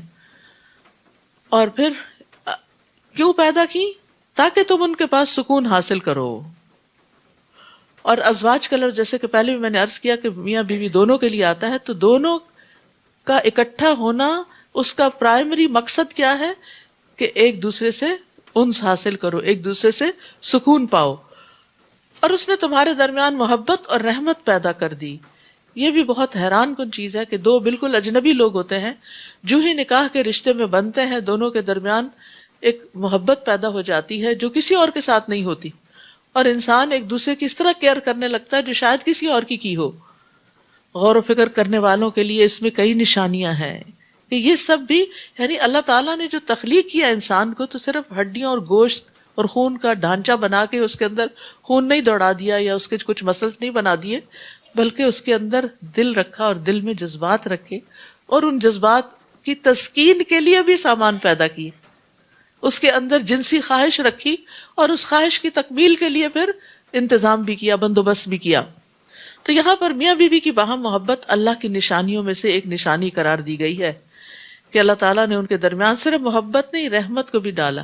اور آپ دیکھیے کہ یہ جو رحمت ہوتی ہے اسی کی وجہ سے انسان ایک دوسرے کی کیئر کرتا ہے. اور بہترین بیوی کون ہوتی ہے؟ جو شوہر کی کیئر کرے، اور بہترین شوہر کون ہے؟ جو بیوی کی کیئر کرے۔ ابن عباس رضی اللہ عنہ سے مروی ہے کہ نبی صلی اللہ علیہ وسلم نے فرمایا، تم میں سے بہتر شخص وہ ہے جو اپنی بیویوں کے لیے اچھا ہے۔ حسن بصری سے مرسلاً روایت ہے کہ اللہ تعالیٰ کے نزدیک پسندیدہ بندے وہ ہیں جو اپنے اہل و عیال کو، اپنے گھر والوں کو سب سے زیادہ نفع دینے والے ہیں۔ اسی طرح نبی صلی اللہ علیہ وسلم نے حضرت عمرو بن العاص کے سوال پر کہ آپ کو سب سے زیادہ کس سے محبت ہے، علل اعلان بتا دیا تھا کہ حضرت عائشہ سے۔ تو اس سے پتہ چلتا ہے کہ بیوی کی اگر دل میں محبت ہے تو اس کا ذکر کرنے یا اظہار کرنے میں بھی کوئی حرج نہیں، اور ہونی چاہیے۔ حضرت عائشہ کہتی ہیں، میں حیض کی حالت میں پانی پیتی تھی اور برتن نبی صلی اللہ علیہ وسلم کو دے دیتی، آپ برتن اسی جگہ سے منہ رکھ کر پانی پیتے جہاں سے میں نے پیا ہوتا۔ میں ہڈی سے گوشت کھا کر وہ ہڈی نبی صلی اللہ علیہ وسلم کو دے دیتی تو آپ اسی جگہ سے کھاتے تھے جہاں سے میں نے کھایا ہوتا، حالانکہ میں حیض کی حالت میں ہوتی تھی۔ یعنی حیض کی حالت میں عورت کوئی اچھوت نہیں ہو جاتی۔ اسی طرح جو عورت شوہر سے محبت کرتی ہے اس کی بھی فضیلت ہے۔ نبی صلی اللہ علیہ وسلم نے فرمایا، کیا میں تمہیں ان عورتوں کی خبر نہ دوں جو جنت میں ہوگی؟ ہم نے عرض کیا، ضرور ہے اللہ کے رسول۔ آپ نے فرمایا، محبت کرنے والی، زیادہ بچے جننے والی، جب اسے غصہ آئے یا اس کے ساتھ برا کیا جائے یا اس کا شوہر اس پہ غصہ اور ناراض ہو تو کہتی ہے، میرا ہاتھ آپ کے ہاتھ میں ہے اور میں اپنی آنکھوں میں نیند کا سرما نہیں لگاؤں گی جب تک آپ راضی اور خوش نہ ہو جائیں، جب تک آپ راضی اور خوش نہ ہو جائیں۔ یعنی شوہر کا دل کی دلداری کرنے والی، اس کو منانے والی، کیونکہ مردوں کے لیے بہرحال باہر کی دنیا میں بہت سے سٹریس ہوتے ہیں، بہت سے پریشرز ہوتے ہیں کہ جس کے لیے انہیں گھر آ کر سکون چاہیے ہوتا ہے، لیکن اگر بیوی بد اخلاق ہو تو پھر وہ سکون غارت ہو جاتا ہے اور گھر جہنم کا نمونہ بن جاتا ہے۔ تو ایسے میں ایک عورت کو انڈرسٹینڈ کرنا چاہیے اور شوہر کی ضروریات کو سمجھنا چاہیے، اور یہی چیز پھر وہاں محبت کو مزید بڑھاتی ہے۔ دوسری طرف نبی صلی اللہ علیہ وسلم نے مومن مرد کو بھی تلقین کی کہ کوئی مومن مرد کسی مومن عورت سے بغض نہ رکھے، یعنی اپنی بیوی سے نفرت نہ کرو۔ اگر اس کی کوئی ایک عادت تمہیں پسند نہیں تو دوسری عادت پسند آ جائے گی، تو جو اچھی عادتیں ہیں ان پر نظر رکھو، اس کے ذریعے تم اپنے دل کو خوش رکھو۔ اور ایک نشانی یہ ہے کہ اس نے آسمانوں اور زمین کو پیدا کیا اور تمہاری زبانیں اور رنگ مختلف بنا دیے۔ اہل علم کے لیے اس میں بھی کئی نشانیاں ہیں۔ زبان بھی انسان کی پہچان ہوتی ہے اور رنگ بھی انسان کا پہچان ہوتا ہے کہ کون سا انسان کہاں سے تعلق رکھتا ہے، اور یہ ویرائٹی اسی وجہ سے رکھی گئی۔ نیز تمہارا رات اور دن کو سونا اور اس کا فضل تلاش کرنا بھی اس کی نشانیوں میں سے ہے۔ جو لوگ غور سے سنتے ہیں ان کے لیے اس میں بھی بہت سی نشانیاں ہیں۔ اور ایک نشانی یہ ہے کہ وہ تمہیں بجلی دکھاتا ہے جس سے تم ڈرتے بھی ہو اور امید بھی رکھتے ہو، اور آسمان سے پانی برساتا ہے۔ خوب بارش برس رہی ہے آج کل نا، غور کیا کریں، جس سے زمین کو اس کے مرنے کے بعد زندہ کر دیتا ہے۔ سبحان اللہ، کس طرح دنوں کے اندر پودے جو ہیں وہ ہرے بھرے ہوتے چلے جا رہے ہیں اور درخت پھر سے لد رہے ہیں۔ سمجھنے سوچنے والوں کے لیے اس میں بھی بہت سی نشانیاں ہیں، اور اس کی نشانیوں میں سے ایک یہ ہے کہ زمین اور آسمان اسی کے حکم سے بلا ستون قائم ہے۔ پھر جب وہ تمہیں ایک ہی دفعہ زمین سے پکارے گا تو تم زمین سے نکل کھڑے ہوگے۔ آسمانوں اور زمین میں جو کچھ ہے سب اسی کا ہے، سب کے سب اسی کے فرما بردار ہیں۔ وہی تو ہے جو خلقت کی ابتدا کرتا ہے، پھر وہی اس کا اعادہ کرے گا، اور یہ دوسری بار کی پیدائش اس پہ زیادہ آسان ہے۔ آسمانوں اور زمین میں اسی کی شان بالا تر ہے، اور وہ سب پر غالب اور حکمت والا ہے۔ اللہ تمہارے لیے ایک مثال بیان کرتا ہے جو خود تمہیں سے تعلق رکھتی ہے۔ تمہارے کچھ غلام ہو اور جو کچھ ہم نے تمہیں رزق دے رکھا ہے اس میں تم اور وہ غلام برابر شریک ہو جائیں، تو کیا تم ایسا گوارا کر سکتے ہو؟ تم ان سے ایسے ہی ڈرو گے جیسے اپنے ہمسروں سے ڈرتے ہو۔ سمجھنے سوچنے والوں کے لیے ہم ایسے ہی اپنی آیات کھول کر بیان کرتے ہیں، بلکہ حقیقت یہ ہے کہ ان ظالموں نے بغیر علم کے اپنی خواہشات کی پیروی کر رکھی ہے۔ پھر جسے اللہ نے گمراہ کر دیا ہو اسے کون راہ راست پر لا سکتا ہے، اور ان کا کوئی مددگار بھی نہ ہو۔ لہٰذا اے نبی، یکسو ہو کر اپنا رخ دین کی طرف کر دو۔ فَأَقِمْ وَجْهَكَ لِلدِّينِ حَنِيفًا، یہی فطرت الہی ہے جس پر اس نے لوگوں کو پیدا کیا، یعنی یہ دین انسان کے اندر رکھ دیا گیا ہے، اس کی پروگرامنگ کر دی گئی ہے۔ اللہ کی اس خلقت میں کوئی رد و بدل نہیں ہو سکتا، یہی درست دین ہے، لیکن اکثر لوگ جانتے نہیں۔ تو بات یہ ہے کہ اس آیت سے بھی اور پھر ایک حدیث سے بھی یہ پتہ چلتا ہے کہ ہر بچے کی پیدائش فطرت پر ہوتی ہے، یعنی اصل دین پر ہی ہوتی ہے، پھر اس کے ماں باپ اسے یہودی، نصرانی یا مجوسی بنا دیتے ہیں۔ تو اللہ سبحانہ وتعالیٰ نے بندوں کو اپنی عبادت کے لیے پیدا کیا، اور تمام انبیاء کو یہی پیغام دے کے بھیجا کہ وہ ایک اللہ کی عبادت کی طرف لوگوں کو بلائیں۔ اسی کی طرف رجوع کرتے ہوئے اسی بات پہ قائم ہو جاؤ اور اس سے ڈرتے رہو اور نماز قائم کرو اور ان مشرکوں سے نہ ہو جاؤ جنہوں نے اپنا دین الگ کر لیا اور گروہوں میں بٹ گئے. ہر گروہ کے پاس جو کچھ ہے اسی پر خوش ہے. یہ بھی انسان کی ایک بڑی کمزوری ہے کہ جس طریقے پر یا جس راستے پر وہ ہوتا ہے اسی پر ہی وہ خوش رہتا ہے اور حق کو جاننے کی کوشش نہیں کرتا. وَإِذَا مَسَّ النَّاسَ ضُرٌّ دَعَوْا رَبَّهُم مُنِيبِينَ إِلَيْهِ اور جب لوگوں کو کوئی تکلیف پہنچتی ہے تو اپنے رب کی طرف رجوع کر کے اسے پکارتے ہیں. پھر جب وہ انہیں اپنی رحمت کا مزہ چکھاتا ہے تو اس وقت ان میں سے کچھ لوگ اس وقت اپنے رب سے شرک کرنے لگتے ہیں تاکہ اس نعمت کی ناشکری کریں جو ہم نے انہیں دے رکھی ہے. بس مزے کر لو جلد ہی تمہیں حقیقت معلوم ہو جائے گی. یا ہم نے ان پر کوئی دلیل اتاری ہے جو اس شرک کو صحیح بتاتی ہو؟ یعنی شرک کرنے کی دلیل کیا ہے سوائے اس کے کہ باپ دادا کی پیروی ہے؟ تو کیا ہم نے ان پر کوئی دلیل اتاری ہے جو اس شرک کو جو یہ کر رہے ہیں اس کو صحیح بتاتی ہو جو یہ لوگ کر رہے ہیں؟ اور جب ہم لوگوں کو اپنی رحمت کا مزہ چکھاتے ہیں تو یہ اترانے لگتے ہیں اور جب ان کے اپنے اعمال کی وجہ سے انہیں کوئی تکلیف پہنچتی ہے تو مایوس ہو جاتے ہیں.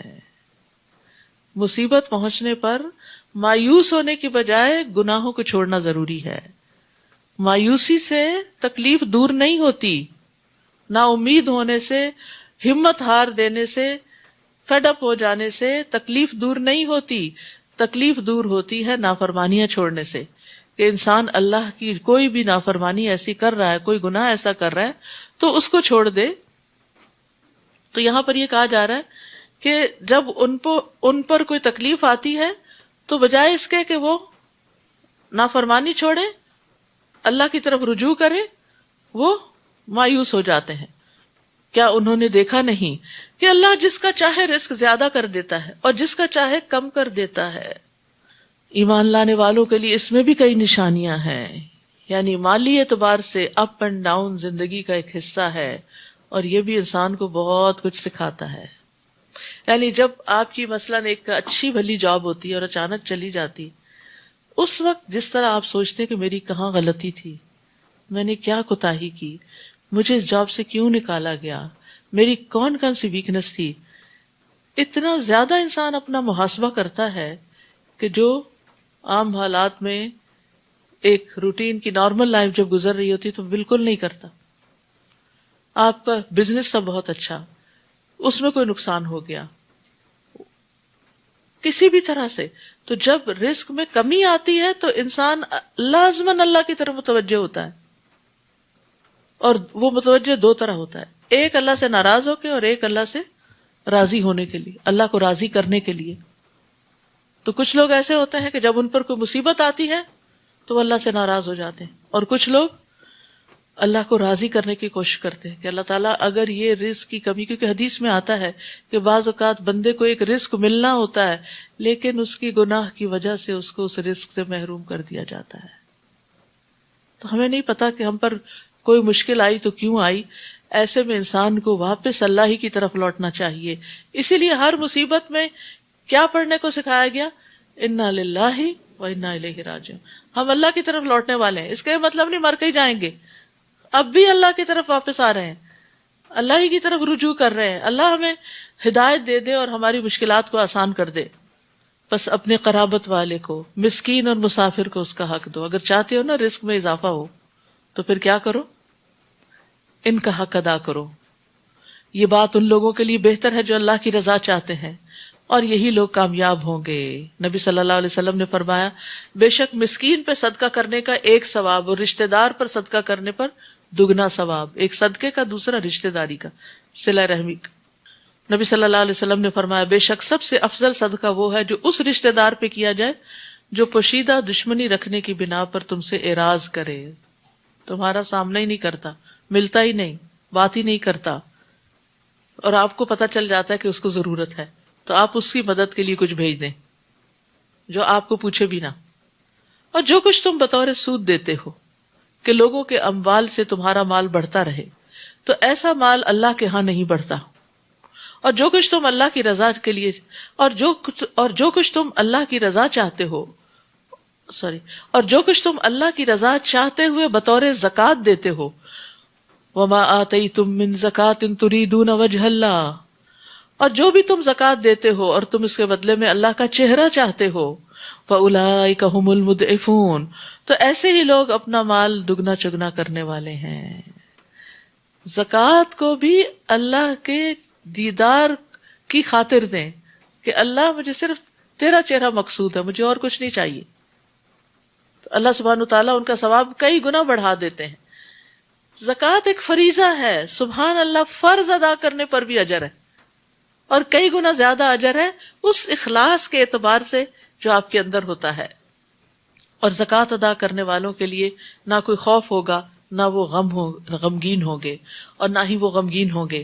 مال کا شر اور وبال دور کرنے کا ذریعہ ہے زکات، صدیقین اور شہداء کے ساتھ کا ذریعہ ہے، جنت کے قریب اور جہنم سے دور لے جانے والے اعمال میں سے ہے۔ جو شخص اللہ کی عبادت اس طرح کرے کہ اس کے ساتھ کسی کو شریک نہ ٹھہرائے، پھر نماز قائم کرے، زکوٰۃ ادا کرے، بات سنے اور مانے، تو بے شک اللہ تعالیٰ اسے جنت کے جس دروازے سے چاہے گا داخل کر دے گا، اور جنت کے 8 دروازے ہیں۔ اللہ الذی خلقکم ثم رزقکم ثم یمیتکم ثم یحییکم هل من شرکائکم من یفعل من ذلکم من شیء سبحانہ وتعالی عما یشرکون۔ اللہ وہ ہے جس نے تمہیں پیدا کیا، روزی دی، پھر تمہیں موت دے گا، پھر تمہیں زندہ کرے گا۔ کیا تمہارے شریکوں میں بھی کوئی ایسا ہے جو ان میں سے کوئی بھی کام کر سکتا ہو؟ وہ پاک ہے، اور جو کچھ وہ شریک ٹھہراتے ہیں ان سے بالا تر ہے۔ بر و بحر میں فساد پھیل گیا ہے، جس کی وجہ لوگوں کے اپنے کمائے ہوئے اعمال ہیں، تاکہ وہ لوگوں کو ان کے اعمال کا کچھ مزہ چکھا دے، شاید وہ ایسے کاموں سے باز آ جائیں۔ تو انسان کے اعمال کی وجہ سے خشکی اور سمندر میں فساد ظاہر ہوتا ہے، یعنی دنیا میں انسان کو، یعنی دنیا میں بھی انسان کو اپنے اعمال کا بدلہ ملتا ہے، کیونکہ جب خشکی میں اور سمندر میں فساد ہوتا ہے تو پھر نتیجہ کیا ہوتا ہے؟ جیسے سمندر میں شکار کم ہو جاتا ہے، مچھلیاں کم ہو جاتی ہیں، جو سمندری جانور مرنے لگتے ہیں، کاروبار میں گھاٹے ہوتے ہیں، بزنس ڈاؤن ہوتا ہے، اور پھر اسی طرح یہ ہے کہ خشکی پر بھی جب امن و امان خراب ہوتا ہے تو لوگوں کو طرح طرح کے نقصانات ہوتے ہیں۔ تو اب اس وقت آپ دیکھیے کہ کتنی زیادہ یہ چیز اہمیت پکڑ گئی ہے کہ انسان نے اپنے ہی ذاتیوں اور اسراف کی وجہ سے فضا کے اندر، ماحولیات کے اندر بہت بڑی خرابی پیدا کر دی ہے، جس کا نتیجہ بھی خود اسی کو بھگتنا پڑ رہا ہے۔ پھر اسی طرح برے اعمال جو ہیں وہ ویسے بھی اوور آل بھی فضا کو متاثر کرتے ہیں۔ جیسے آپ صلی اللہ علیہ وسلم نے فرمایا کہ صفیہ، یعنی حضرت عائشہ نے ایک بات حضرت صفیہ کے بارے میں کہی تھی، تو آپ نے فرمایا تم نے ایسا کلمہ کہا کہ اگر سمندر میں ڈال کر گلایا جائے تو سمندر کڑوا ہو جائے، یعنی اتنی شدید بات کہہ دی تم نے۔ انہوں نے کہا تمہارا قد چھوٹا ہے، اتنی سی بات۔ ہم کتنے تبصرے کرتے رہتے ہیں لوگوں کے ناک پہ، کان پہ، اس کے بولنے کے انداز پہ، اور یعنی حقیر سمجھتے ہوئے۔ تو ایسی باتوں سے بھی پرہیز کرنا چاہیے۔ تو ان چیزوں سے فساد پھیلتا ہے، لڑائیاں اور جھگڑے ہوتے ہیں۔ مثلا اگر آپ کسی کو اس کی رنگ یا شکل یا اس کے قد کا تانا دے دیتے ہیں تو پھر کیا ہوتا ہے؟ اس شخص کے دل میں آپ کی کیا قدر باقی رہے گی؟ اور پھر ایک دوسرے سے نفرت اور عداوت، اور اس کے نتیجے میں کام رک جائیں گے، اور پھر بعض اوقات نسلوں پہ اثر پڑتا ہے، انسان کی اوور آل پروڈکٹیوٹی پہ اثر پڑتا ہے، اور یہ اثرات پھیلتے پھیلتے خشکی سے لے کے سمندروں تک پھیل جاتے ہیں۔ یعنی فزیکلی بھی جب آپ ریسورسز کا غلط استعمال کرتے ہیں تو فساد ہوتا ہے، اور اسی طرح آپ کے اخلاق اور رویے اور بیہیویئر بھی تباہی لاتے ہیں۔ جیسے حدیث میں آتا ہے جب لوگ ماپ تول میں کمی کرتے ہیں تو انہیں قحط سالیاں، سخت تکلیفیں اور بادشاہوں کے ظلم دبوچ لیتے ہیں۔ جب کسی قوم میں بدکاری عام ہو جاتی ہے اور وہ اعلانیہ اس کا ارتکاب کرتے ہیں تو ان میں طاعون اور مختلف بیماریاں جو ان کے پہلوں میں نہیں تھی وہ پھیل جاتی ہیں۔ اسی طرح جو زکوٰۃ نہیں دیتے تو آسمان سے بارش کا نزول بند ہو جاتا ہے۔ قل سیروا فی الارض فانظروا کیف کان عاقبۃ الذین من قبل کان اکثرهم مشرکین۔ آپ ان سے کہیے ذرا زمین میں چل پھر کر تو دیکھو کہ جو لوگ تم سے پہلے تھے ان کا انجام کیسا ہوا، ان میں سے اکثر مشرک ہی تھے۔ بس اے نبی اپنی توجہ درست اور متوازن دین کی طرف مرکوز کیجیے، اس سے پہلے کہ وہ دن آ جائے جس کی اللہ تعالیٰ کی طرف سے ٹلنے کی کوئی صورت نہیں۔ اس دن لوگ جدا جدا ہو جائیں گے، الگ الگ ہو جائیں گے، کوئی کسی کو نہیں پوچھے گا. جس نے کفر کیا تو اس کا وبال اسی پر ہے، اور جس نے نیک عمل کیے تو وہ اپنی ہی فلاح کی راہ ہموار کر رہے ہیں. تاکہ جو لوگ ایمان لائے اور نیک عمل کرتے رہے انہیں اپنی مہربانی سے اس کا بدلہ دے. وہ یقیناً کافروں کو پسند نہیں کرتا. اور اس کی نشانیوں میں سے ایک یہ ہے کہ وہ ہواؤں کو خوشخبری دینے والی بنا کر بھیجتا ہے، اور اس لیے کہ تمہیں اپنی رحمت سے لطف اندوز کرے، نیز اس لیے کہ اس کے حکم سے کشتیاں چلے اور تم اس کا فضل تلاش کرو اور اس کے شکر گزار بنو. تو یاد رکھیے ہوا بھی اللہ کی نشانی میں سے ایک نشانی ہے، اور اللہ تعالیٰ ہی اس کو چھوڑتا ہے. اس لیے اگر ہوا تیز ہو اور کچھ اڑا کے لے جائے تو ہوا کو گالی نہ دیں، ہوا کو برا بلا نہ کہیں. رسول اللہ صلی اللہ علیہ وسلم نے فرمایا ہوا اللہ کی رحمت میں سے ہے. تو ایک صحابی نے کہا کہ اللہ کی ہوا رحمت بھی لاتی ہے، اور کہ اللہ کی ہوا تو رحمت اور عذاب بھی لاتی ہے. جب اس کو دیکھو تو پھر اس کو برا نہ کہو، بلکہ اللہ سے خیر کا سوال کرو اور شر کی پناہ مانگو، اور ہوا کو لان تان نہ کرو. ایک اور حدیث میں آتا ہے کیونکہ یہ تو اللہ کے حکم کی پابند ہے، جس نے کسی ایسی چیز پر لعنت کی جو اس کی مستحق نہ ہو تو وہ لعنت پلٹ کر اسی پہ پڑتی ہے جو لعنت بھیج رہا ہو. تو یہ ایک حقیقت ہے کہ ہوا جہاں اللہ کی رحمت ہے وہاں قوموں پر عذاب بھی لائی ہے. لیکن یہ ہے کہ بہرحال عام طور پر جو روزمرہ ہوا چلتی ہے وہ اس کے بڑے فائدے ہیں.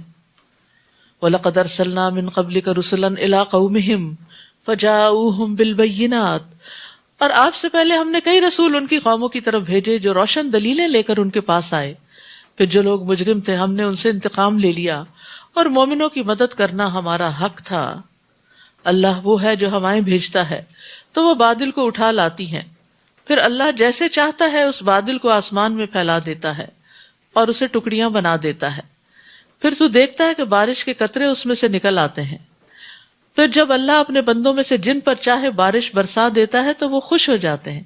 اور یہ سارا منظر ہم دیکھتے رہتے ہیں، ہوا چلتی ہے، بادل آتے ہیں، پھر بادل اکٹھے ہوتے ہیں، پھر بارش برستی ہے، پھر بندے خوش ہو جاتے ہیں کیونکہ فضا دھل جاتی ہے، ہر چیز نکھر جاتی ہے. تو اس کے فائدے ہی فائدے ہیں ایز لانگ ایز وہ اپنی لمٹ کے اندر ہو. حالانکہ وہ اس بارش کے برسنے سے پہلے مایوس ہو چکے تھے. فانظر الی آثار رحمت اللہ. اب اللہ کی رحمت کے نتائج پر غور کیجئے کہ وہ کیسے زمین کو مردہ ہونے کے بعد زندہ کر دیتا ہے. یقیناً وہی مردوں کو زندگی بخشنے والا اور وہی ہر چیز پر قادر ہے. اور اگر ہم ایسی ہوا بھیج دیں جس کے اثر سے وہ اپنی کھیتی کو زرد پڑتا دیکھیں تو اس کے بعد وہ ناشکری کرتے ہیں. یعنی جب ہوا تکلیف لاتی ہے تو پھر توبہ کرنے کی بجائے ناشکری کرنے لگ جاتے ہیں. فَإِنَّكَ لَا تُسْمِعُ الْمَوْتَىٰ وَلَا تُسْمِعُ الصُّمَّ الدُّعَاءَ إِذَا وَلَّوْا مُدْبِرِينَ. اے نبی آپ تو نہ مردوں کو سنا سکتے ہیں اور نہ بہروں کو اپنی پکار سنا سکتے ہیں جبکہ وہ پیٹ پھیرے بھاگے جا رہے ہوں، اور نہ ہی آپ اندھوں کو ان کی گمراہی سے نکال کر ہدایت دے سکتے ہیں. آپ تو صرف انہیں سنا سکتے ہیں جو ہماری آیات پر ایمان رکھتے ہیں اور وہ سر تسلیم خم کر دیتے ہیں. اللہ الذی خلقکم من ضعف ثم جعل من بعد ضعف قوة ثم جعل من بعد قوة ضعفا وشیبہ یخلق ما یشاء وهو العلیم القدیر. اللہ وہ ہے جس نے تمہیں کمزور سی حالت میں پیدا کیا، پھر اس کمزوری کے بعد تمہیں قوت بخشی، پھر اس قوت کے بعد تمہیں کمزور بوڑھا بنا دیا. بچپن میں انسان کمزور ہوتا ہے، جوانی میں طاقتور ہو جاتا ہے، بڑھاپے میں پھر بچہ بن جاتا ہے. وہ جیسے چاہے پیدا کرتا ہے اور وہ سب کچھ جاننے والا اور قدرت والا ہے. یعنی سبحان اللہ، ایک وقت ہوتا ہے زندگی کا انسان جو کچھ کھاتا ہے وہ جسم کو لگتا چلا جاتا ہے اور انسان اسٹرانگ ہوتا چلا جاتا ہے. جیسے بچہ ہے، بچے جو بھی کھاتے ہیں پھر وہ بڑھنا شروع ہو جاتے ہیں، طاقتور ہو جاتے ہیں اور پورے جوبن پہ آ جاتے ہیں. پھر کچھ عرصہ جوانی سے متمتع ہوتے ہیں، وہی کچھ کھاتے رہتے ہیں لیکن اب جسم قبول کرنے سے انکار کر دیتا ہے اور وہی غذائیں کھاتے ہوئے بھی انسان کمزور پڑ جاتا ہے اور ایکسٹرا پھر وٹامنز اور ایکسٹرا پلز لینی پڑتی ہیں تاکہ انسان اپنے آپ کو چلا سکے. اور پھر ایک وقت آتا ہے کہ وہ پلز وغیرہ بھی کام کرنا چھوڑ دیتی ہیں، باڈی بھی کام کرنا چھوڑ دیتی ہے اور انسان بالکل بے بسی کی عالم میں پہنچ جاتا ہے کہ جس میں وہ نہ اپنے کھانے پہ قادر ہے اور نہ کھایا ہوا جسم سے باہر لانے پہ قادر ہوتا ہے. تو اللہ سبحانہ وتعالیٰ سب کو ایسی ارذل العمر سے بچائے. لیکن یہ ہمیں نشانی یاد رکھنی چاہیے کہ یہ اللہ کی نشانیوں میں سے ہے، اس کا بھی کوئی مقصد ہے تاکہ انسان اپنی حقیقت پر غور کرے، کسی تکبر میں مبتلا نہ ہو اور یہ یاد رکھے کہ اصل طاقت کسی اور کی ہے، اللہ رب العزت کی ہے، کہ جس نے ایک ہی کھانے اور پانی کو انسان کی قوت کا ذریعہ بھی بنایا، اور وہی سب کچھ ہوتے ہوئے انسان کمزور بھی پڑ گیا۔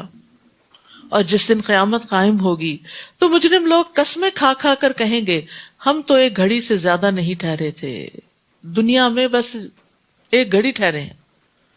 اس طرح وہ دنیا میں بھی غلط اندازے لگایا کرتے تھے۔ دنیا میں آخرت کے بارے میں ان کو یقین نہیں تھا، اور آخرت میں جا کے دنیا کے بارے میں ان کے اندازے غلط ثابت ہوئے۔ وقال الذین اوتوا العلم والایمان، اور جنہیں علم اور ایمان دیا گیا تھا وہ کہیں گے تم تو اللہ کی کتاب کے مطابق روز حشر تک پڑے رہے، سو یہی ہے حشر کا دن، لیکن تم تو اسے حق نہ جانتے تھے۔ فَيَوْمَئِذٍ لَا يَنْفَعُ الَّذِينَ ظَلَمُوا مَعْذِرَتُهُمْ وَلَا هُمْ يُسْتَعْتَبُونَ، بس اس دن ظالموں کو نہ ان کی معذرت کچھ فائدہ دے گی اور نہ ہی ان سے مطالبہ کیا جائے گا کہ وہ رب کو راضی کر لیں۔ ہم نے اس قرآن میں لوگوں کے لیے ہر طرح کی مثالیں بیان کر دی ہیں، اور اگر آپ کے پاس کوئی معجزہ لے بھی آئیں، اور اگر آپ ان کے پاس کوئی معجزہ لے بھی آئیں تو کافر لوگ یہی کہیں گے کہ تم جھوٹے ہو۔ اسی طرح اللہ ان لوگوں کے دلوں پہ مہر لگا دیتا ہے جو حق بات کو نہیں سمجھتے۔ فاصبر ان وعد اللہ حق ولا یستخفنک الذین لا یوقنون، لہٰذا آپ صبر کیجئے، اللہ کا وعدہ سچا ہے، ایسا نہ ہو کہ جو لوگ یقین نہیں کرتے وہ آپ کو ہلکا بنا دیں۔ سورۃ لقمان۔ شروع کرتی ہوں اللہ کے نام سے جو بے انتہا مہربان نہایت رحم فرمانے والا ہے۔ الف لام میم، یہ حکمت والی کتاب کی آیات ہیں جو محسنین کو ہدایت اور رحمت، جو نیکوکار لوگوں کے لیے، محسنین کے لیے ہدایت اور رحمت ہیں۔ کون ہے یہ محسن؟ الذین یقیمون الصلاۃ، یہ وہ ہیں جو نماز قائم کرتے ہیں، ویؤتون الزکوٰۃ، جو زکوٰۃ ادا کرتے ہیں، وہم بالآخرۃ ہم یوقنون، اور آخرت پر وہ یقین رکھتے ہیں۔ تو محسن وہ ہے جو اللہ کے عائد کردہ فرائض کی پابندی کرے، جس کا ایمان بھی درست ہو اور عمل بھی درست ہو۔ اولئک علی ھدی من ربہم واولئک ھم المفلحون، یہی لوگ اپنے رب کی طرف سے سیدھی راہ پر ہیں اور یہی لوگ فلاح پانے والے ہیں۔ سورۃ البقرہ میں یہی صفات بتائی گئی متقین کی، اور یہاں بتائی جا رہی ہیں محسنین کی۔ ان سب چیزوں کے ہوتے ہوئے، ان ہدایات کے ہوتے ہوئے لوگوں کا طرز عمل کیا ہے؟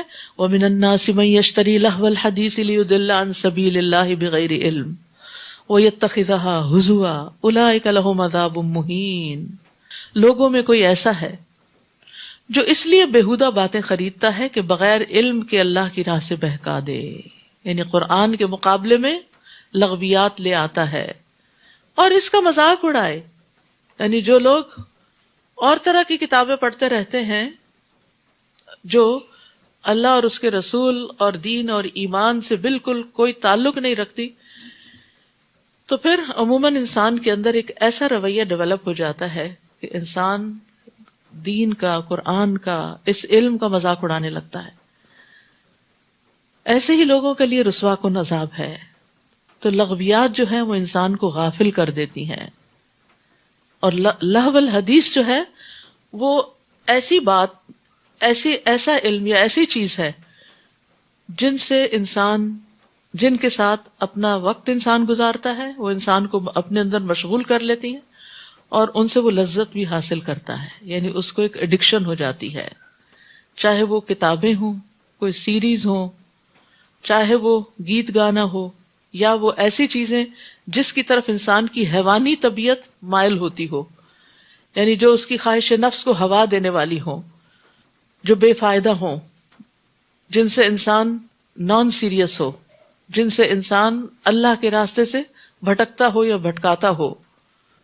تو قتادہ اس آیت کی تفسیر میں کہتے ہیں ممکن ہے اس نے مال کے ساتھ نہ خریدا ہو بلکہ اسے اچھا جانا ہو تو یہ بھی اس کا خریدنا ہے۔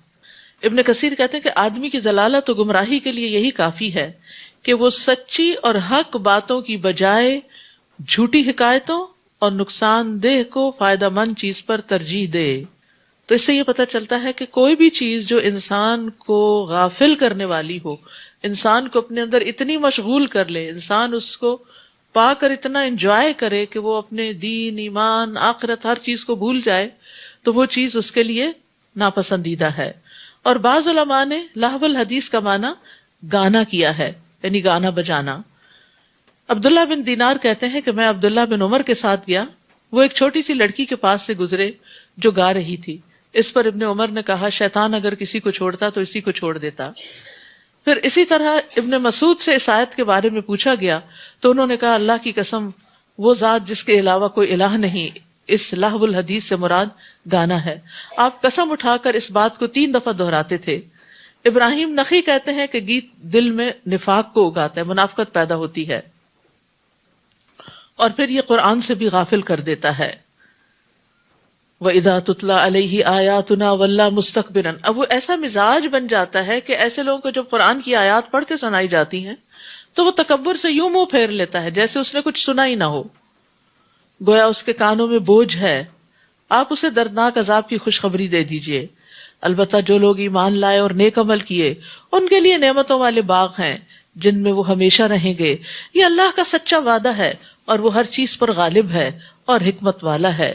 اس نے آسمانوں کو بغیر ستونوں کے پیدا کیا جیسا کہ تم انہیں دیکھتے ہو کہ کوئی ستون نظر نہیں آتے لیکن چھت نظر آتی ہے. اور زمین میں پہاڑ رکھ دیے تاکہ وہ تمہیں لے کر ہچکولے نہ کھائے، اور اس میں ہر طرح کے جاندار پھیلا دیے. نیز ہم نے آسمان سے پانی برسایا جس سے ہم نے زمین میں ہر قسم کی عمدہ اجناس اگا دیں. یہ تو ہے اللہ کی مخلوق. اب مجھے دکھاؤ کہ اللہ کے سوا دوسرے معبودوں نے کیا کچھ پیدا کیا ہے، بلکہ یہ ظالم سری گمراہی میں پڑے ہوئے ہیں. وَلَقَدْ آتَيْنَا لُقْمَانَ الْحِكْمَةَ. اور ہم نے لقمان کو حکمت عطا کی تھی. حکمت. وَمَن يُؤْتَ الْحِكْمَةَ فَقَدْ أُوتِيَ خَيْرًا كَثِيرًا. اور جس کو حکمت مل گئی اس سے بہت بڑی نیکی مل گئی، بہت بڑی خیر مل گئی، نیکیاں کمانے کا موقع مل گیا. لقمان نبی نہیں تھے لیکن ایک بہت سمجھدار انسان تھے، اور ان کی باتوں سے جو آگے اللہ تعالیٰ نے قرآن مجید میں بیان کر دی ہیں بہت خوبصورت انداز میں، اس سے اندازہ ہوتا ہے کہ وہ کتنے سمجھدار تھے. ان کی سمجھداری کی سب سے پہلی دلیل کیا تھی؟ سب سے پہلی حکمت کیا؟ کہ انشکر للہ ومن یشکر فانما یشکر لنفسہ، کہ اللہ کا شکر ادا کرو. یعنی لقمان کو جو حکمت عطا کی گئی تھی اس میں سے سب سے پہلی چیز جو انہیں دی گئی تھی وہ کیا تھی؟ شکر کی توفیق، شکر ادا کرنا. جو کوئی شکر ادا کرتا ہے وہ اپنے ہی فائدے کے لیے کرتا ہے، اور جو ناشکری کرے اللہ یقیناً اس کے شکر سے بے نیاز ہے اور خود اپنی ذات میں قابل تعریف ہے. وَإِذْ قَالَ لُقْمَانُ لِابْنِهِ. یہ آیات جو ہیں یہ پیرنٹنگ سے تعلق رکھتی ہیں اور بہت ہی زبردست ٹپس ہیں ان میں بچوں کی تربیت کے حوالے سے.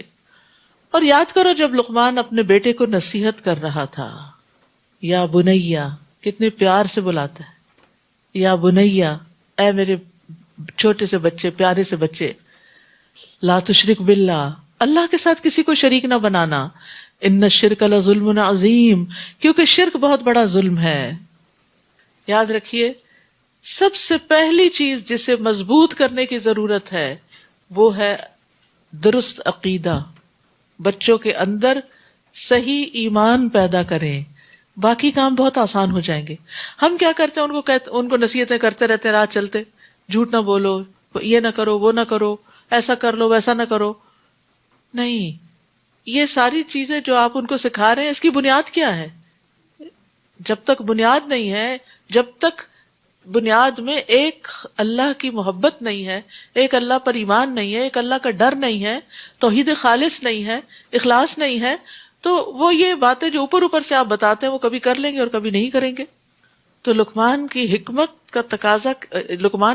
کہاں سے پتہ چلتی ہے؟ کہ انہوں نے اپنے بچے کی تربیت میں سب سے پہلے اسے شرک سے بچنے کے لیے کہا. وَوَصَّيْنَا الْإِنسَانَ بِوَالِدَيْهِ حَمَلَتْهُ أُمُّهُ وَهْنًا عَلَى وَهْنٍ.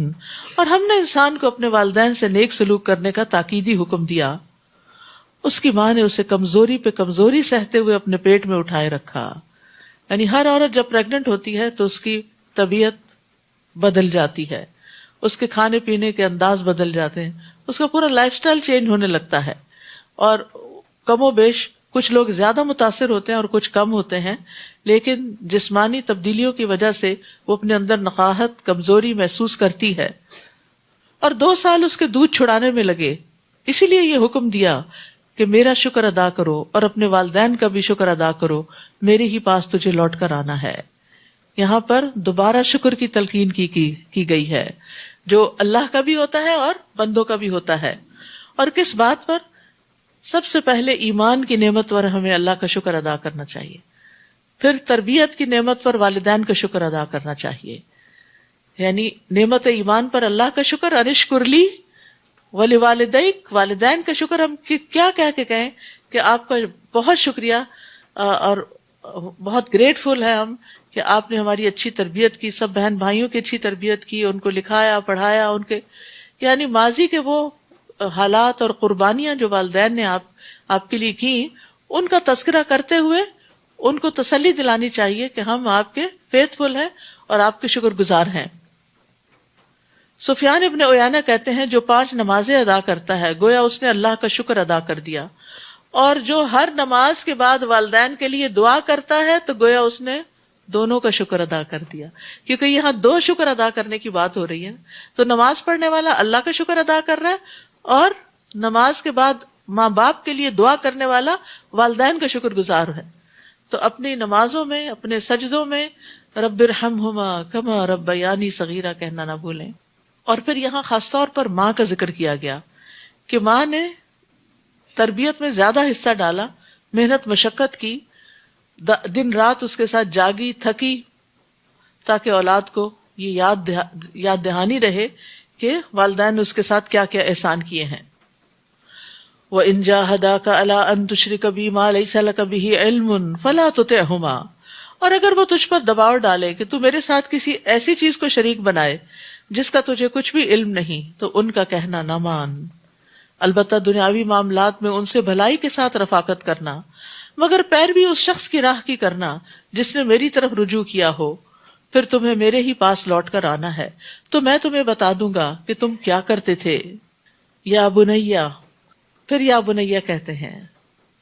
سبحان اللہ، جب تک بچوں کو آپ پیار نہ دیں، آپ ان کو اعتماد نہ دیں، آپ ان کو کانفیڈنس نہ دیں تو آپ کی بات نہیں سنتے. اس لیے یہ کہنا بچے سنتے نہیں ہر ماں کا تکیہ کلام بن چکا ہے. تو ان ماؤں سے پوچھا جائے آپ سناتے کیسے ہیں کہ وہ نہیں سنتے؟ آپ کے بچے ہیں، آپ نے پیدا کیا، وجہ معلوم کرے کیوں نہیں سن رہے. کہیں ایسا تو نہیں کہ آپ کا کوئی طرز عمل ان کو اریٹیٹ کر رہا ہو، یا آپ کا بلانے کا یا نصیحت کرنے کا انداز.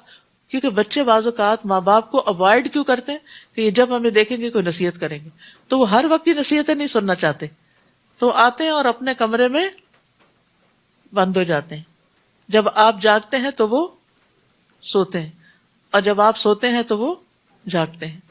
یہ اسکیپ کا طریقہ ہے ماں باپ سے، کیونکہ ماں باپ سے محبت نہیں ملتی، صرف تانے ملتے ہیں.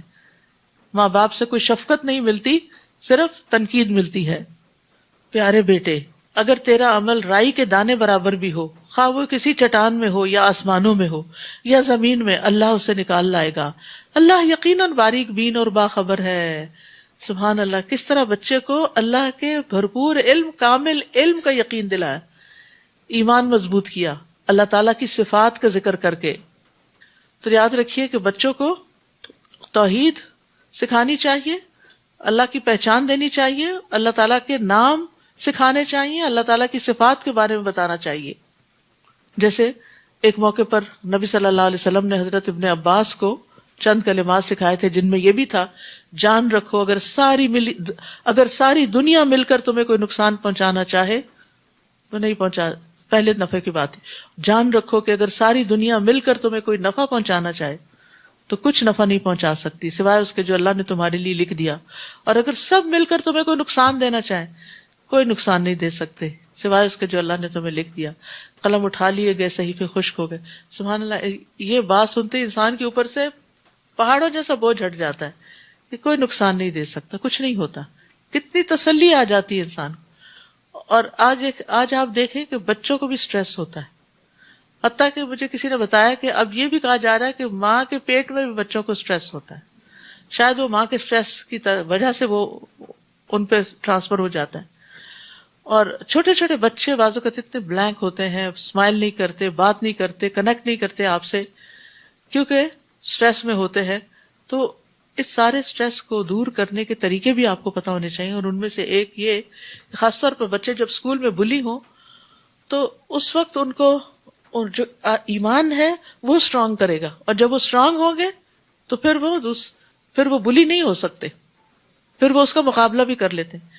وہ کیوں ڈرے رہتے ہیں؟ کیونکہ انہیں اپنے دین پر خود یقین نہیں ہوتا، وہ شرمندہ ہوتے ہیں، لہٰذا وہ دوسروں سے چھپتے پھرتے ہیں، اور جو طاقتور ہوتے ہیں وہ کمزوروں کو اور آ کے دباتے ہیں۔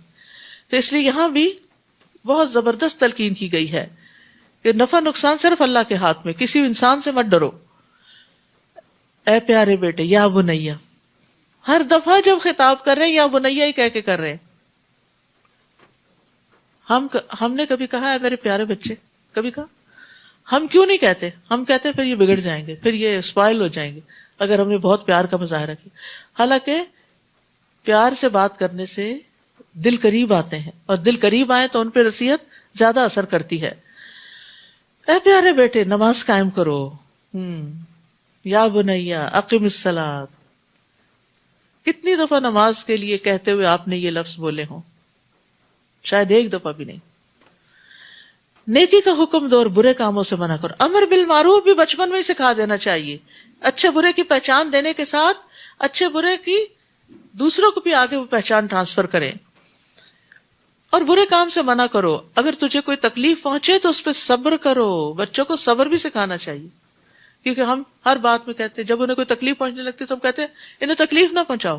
کیوں؟ کیونکہ یہ صبر نہیں کر سکتے، یہ روتے ہیں۔ نہیں، تکلیفوں سے آپ ان کو نہیں بچا سکتے، بہت سی تکلیفیں آپ کے بچانے کے باوجود بھی ان کو لگ جائیں گی، بیمار ہو جائیں گے، کوئی چوٹ لگ جائے گی، بخار ہو جائے گا، تو یعنی ہم تکلیفوں سے بچوں کو بچا نہیں سکتے۔ تو پھر کیا ہے، ان کو سہنا آنا چاہیے، صبر کرنا آنا چاہیے۔ بلا شبہ یہ سب بڑی ہمت کی باتیں، بلا شبہ یہ سب باتیں بڑی ہمت کے کام ہیں۔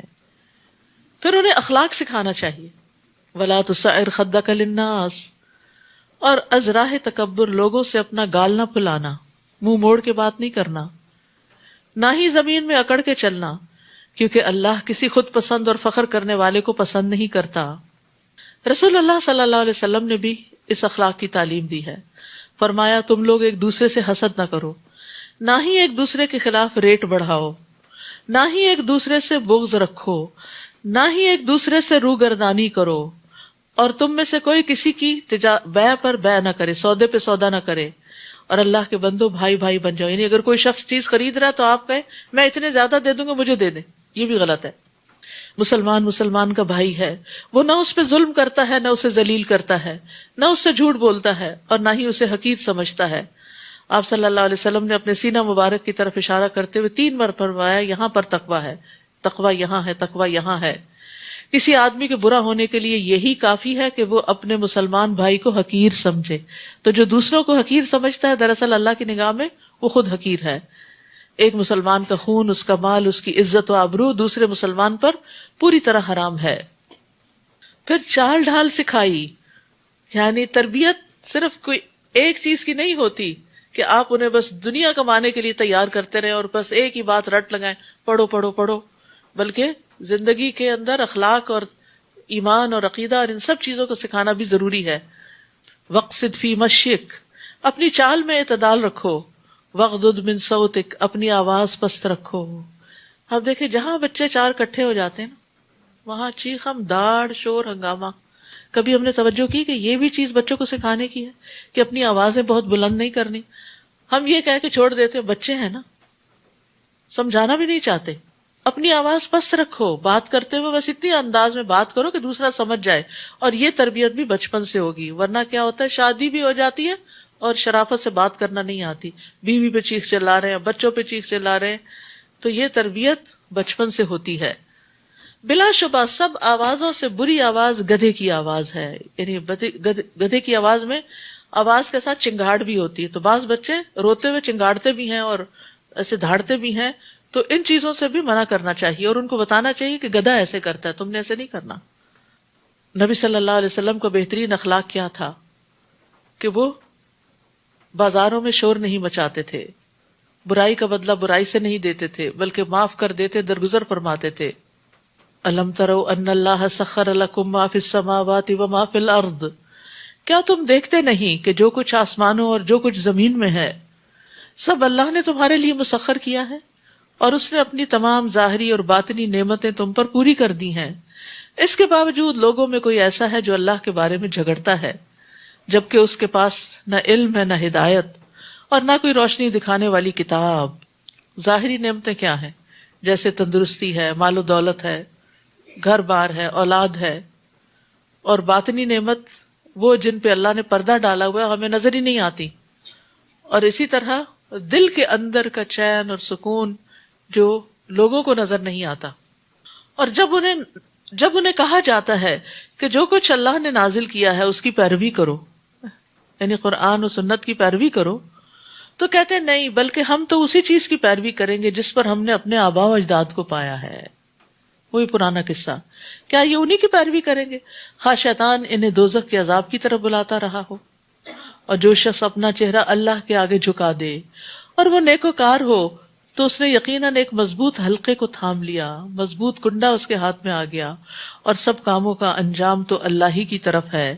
اور جس نے کفر کیا تو اس کا کفر آپ کو غمزدہ نہ کرے، انہیں ہماری طرف ہی آنا ہے، پھر ہم انہیں بتا دیں گے جو کچھ وہ کرتے رہے۔ اللہ تعالیٰ یقیناً دلوں کے راز تک جانتا ہے۔ نمتعهم قلیلا ثم نضطرهم الى عذاب غلیظ، ہم انہیں تھوڑی مدت تک مزہ کرنے کا موقع دے رہے ہیں، پھر انہیں بے بس کر کے سخت عذاب کی طرف کھینچ لائیں گے۔ اور اگر آپ ان سے پوچھیں کہ آسمانوں اور زمین کو کس نے پیدا کیا تو فوراً کہیں گے کہ اللہ نے۔ آپ کہیے کہ سب تعریف اللہ ہی کے لیے ہے، لیکن اکثر لوگ جانتے نہیں۔ بہت سے لوگ اللہ کی تعریف کرتے ہی نہیں۔ اگر انہیں یہ پتا ہوتا کہ تعریف اللہ کے لیے تو پھر وہ تعریف کرنے میں دیر نہ لگاتے۔ جو کچھ آسمانوں اور زمین میں ہے وہ اللہ ہی کا ہے، بے شک اللہ ہی بے نیاز اور قابل تعریف ہے۔ اور زمین میں جتنے درخت ہیں اگر وہ سب قلمیں بن جائیں اور سمندر روشنائی بن جائے، پھر اس کے بعد 7 مزید سمندر بھی روشنائی مہیا کرے تو بھی اللہ کی باتیں ختم نہ ہوں گی۔ بلا شبہ اللہ غالب حکمت والا ہے۔ ما خلقکم ولا بعثکم الا کنفس واحدہ، تم سب کو پیدا کرنا اور دوبارہ زندہ کر کے اٹھا دینا اللہ کے لیے ایسا ہی ہے جیسے صرف ایک نفس کو پیدا کرنا۔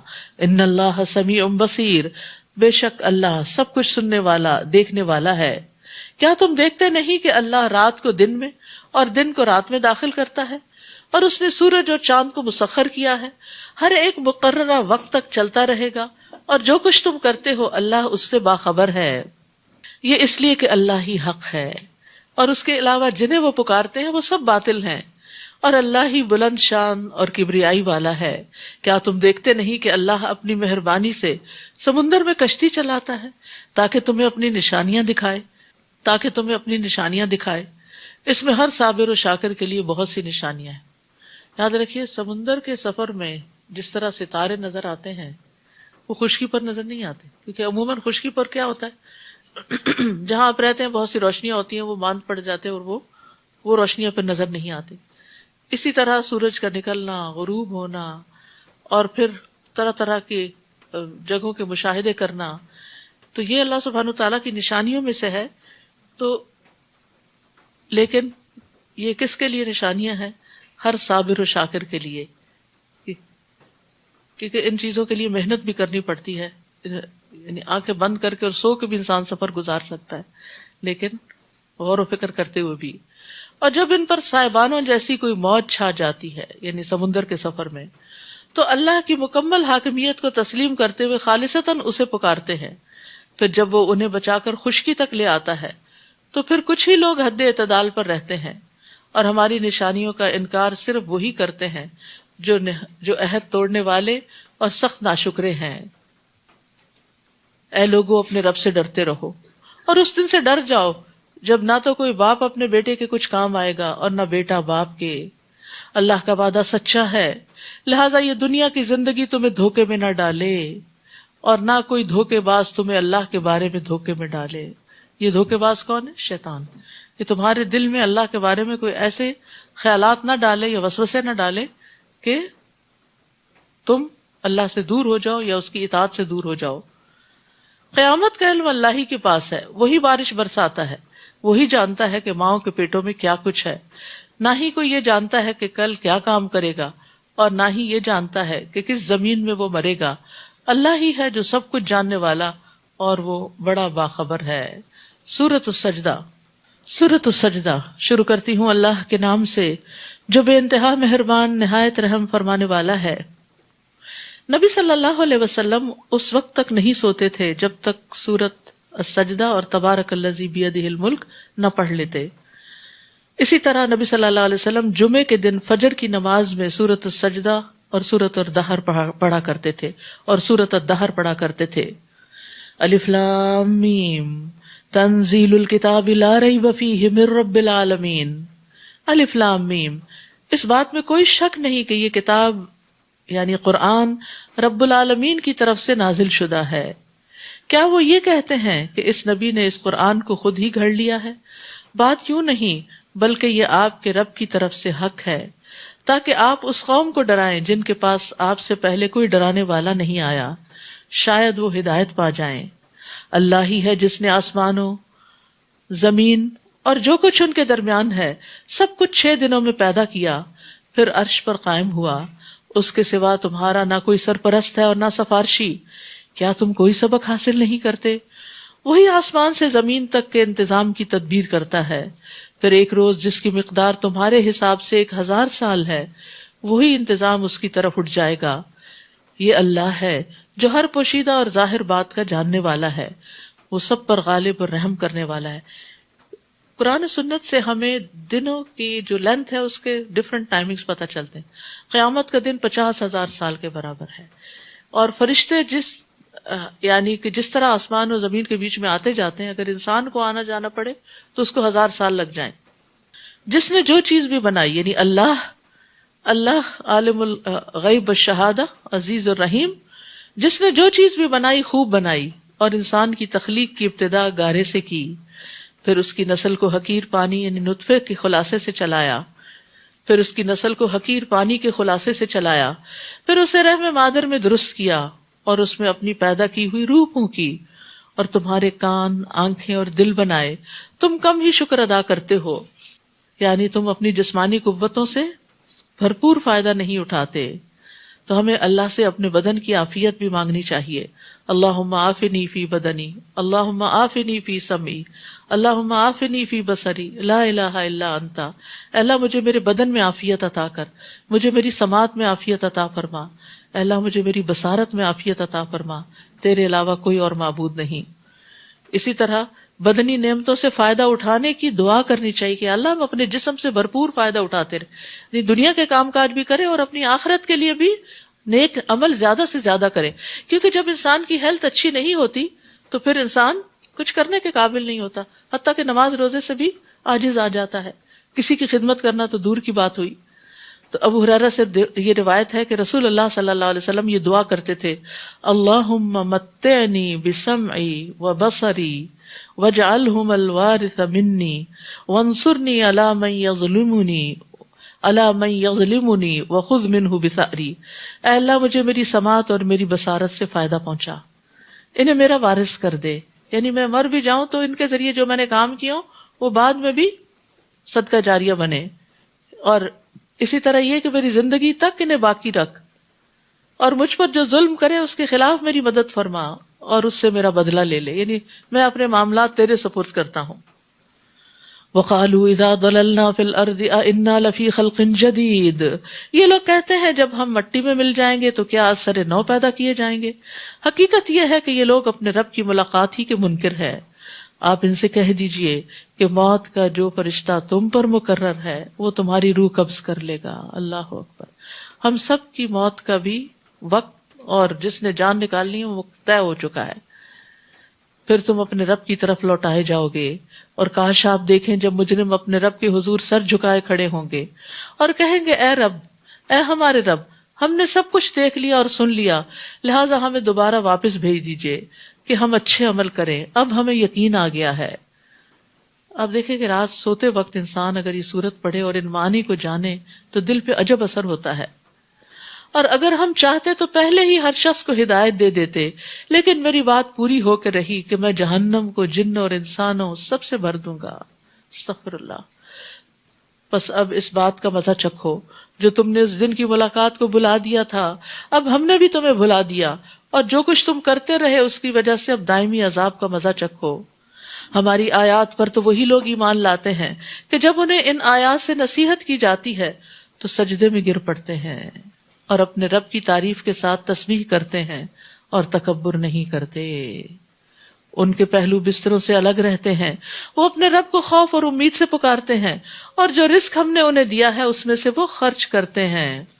یہاں خاص صفات بتائی گئی ہیں مومنوں کی کہ وہ جسمانی لذتوں اور مال پر اللہ کے قرب کو ترجیح دیتے ہیں، یعنی نیند بھی قربان کرتے ہیں، بستروں سے اٹھ کے نوافل پڑھتے ہیں، اور اسی طرح مال محنت سے کما کے پھر اسے اللہ کے راستے میں دے دیتے ہیں، کیونکہ ان دو چیزوں سے، نیند قربان کرنے سے، مال قربان کرنے سے، یہ راستے سے جب ہٹتے ہیں تو اللہ کا قرب نصیب ہوتا ہے۔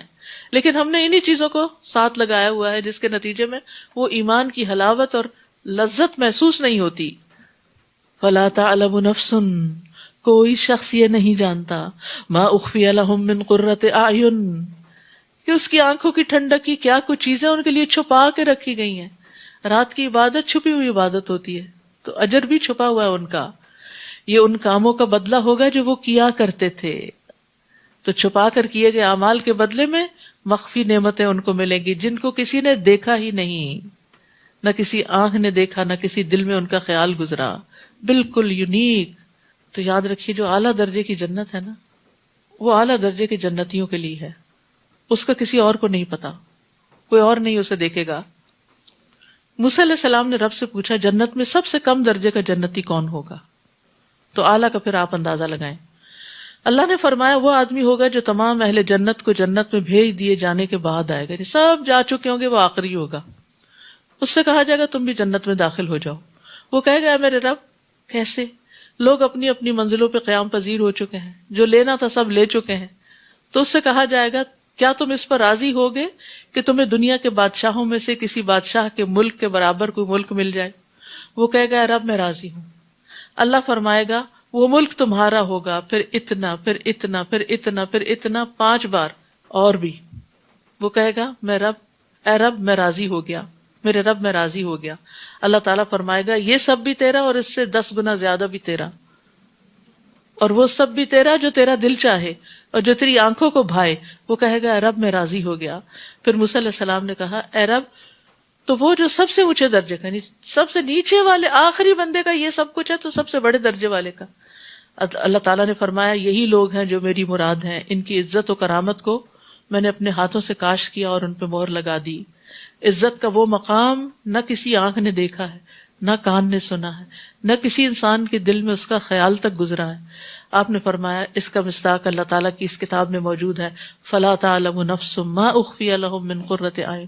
لیکن ان بلند درجوں تک پہنچنے کے لیے پھر راتوں کی نیند قربان کرنا اور دن کو صدقہ خیرات کرنا اور اپنے آپ کو بھی کھانے پینے سے محروم رکھنا، کچھ قربانیاں کرنا ضروری ہوتا ہے۔ اس کے علاوہ یہ بات بھی یاد رکھیے کہ ہمیں ہمیشہ جنت الفردوس مانگنی چاہیے، جو جنت کا بلند ترین جگہ ہے، جنت کا اعلیٰ اور افضل حصہ ہے۔ اللہم انی اسألک الجنت الفردوس واعوذ بک من النار۔ کیا مومن ایسے ہی ہوتا ہے جیسے فاسق؟ مومن اور نافرمان دو ایک جیسے نہیں ہوتے، یہ دونوں برابر نہیں ہو سکتے۔ جو لوگ ایمان لائے اور نیک اعمال کیے ان کی قیام گاہ باغات ہوں گے، یہ ان کے اعمال کے صلے میں ان کی مہمانی ہوگی۔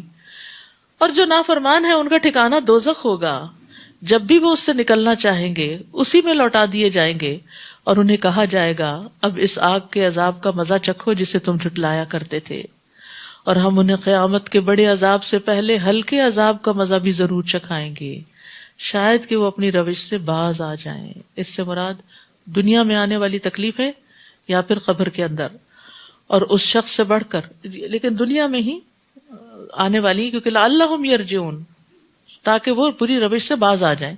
تو انسان پر مصیبتیں وغیرہ کیوں آتی ہیں؟ تاکہ انسان اپنی اصلاح کر لے۔ اور اس شخص سے بڑھ کر ظالم کون ہوگا جسے اس کے رب کی آیات سے نصیحت کی جائے پھر وہ اس سے منہ موڑ لے؟ ہم یقیناً ایسے مجرموں سے انتقام لے کر رہیں گے. ہم نے موسیٰ کو کتاب دی تھی، لہٰذا اے نبی آپ کو اس کتاب کے ملنے میں شک نہ رہنا چاہیے، اور یہ کتاب بنی اسرائیل کے لیے ہدایت تھی، یعنی توراۃ. جب انہوں نے مصائب پر صبر کیا تو ہم نے ان میں سے کئی ایسے پیشوا بنا دیے جو ہمارے حکم سے ان کی رہنمائی کرتے تھے، اور یہ لوگ ہماری آیات پر یقین رکھتے تھے. تو یاد رکھیے لیڈرشپ کی بہت اہم کوالٹی ہے صبر. صبر کے بغیر کوئی لیڈر نہیں ہو سکتا، کیونکہ اس میں انسان کو بہت سے مشکل اوقات سے گزرنا پڑتا ہے، مشکل مراحل سے گزرنا پڑتا ہے.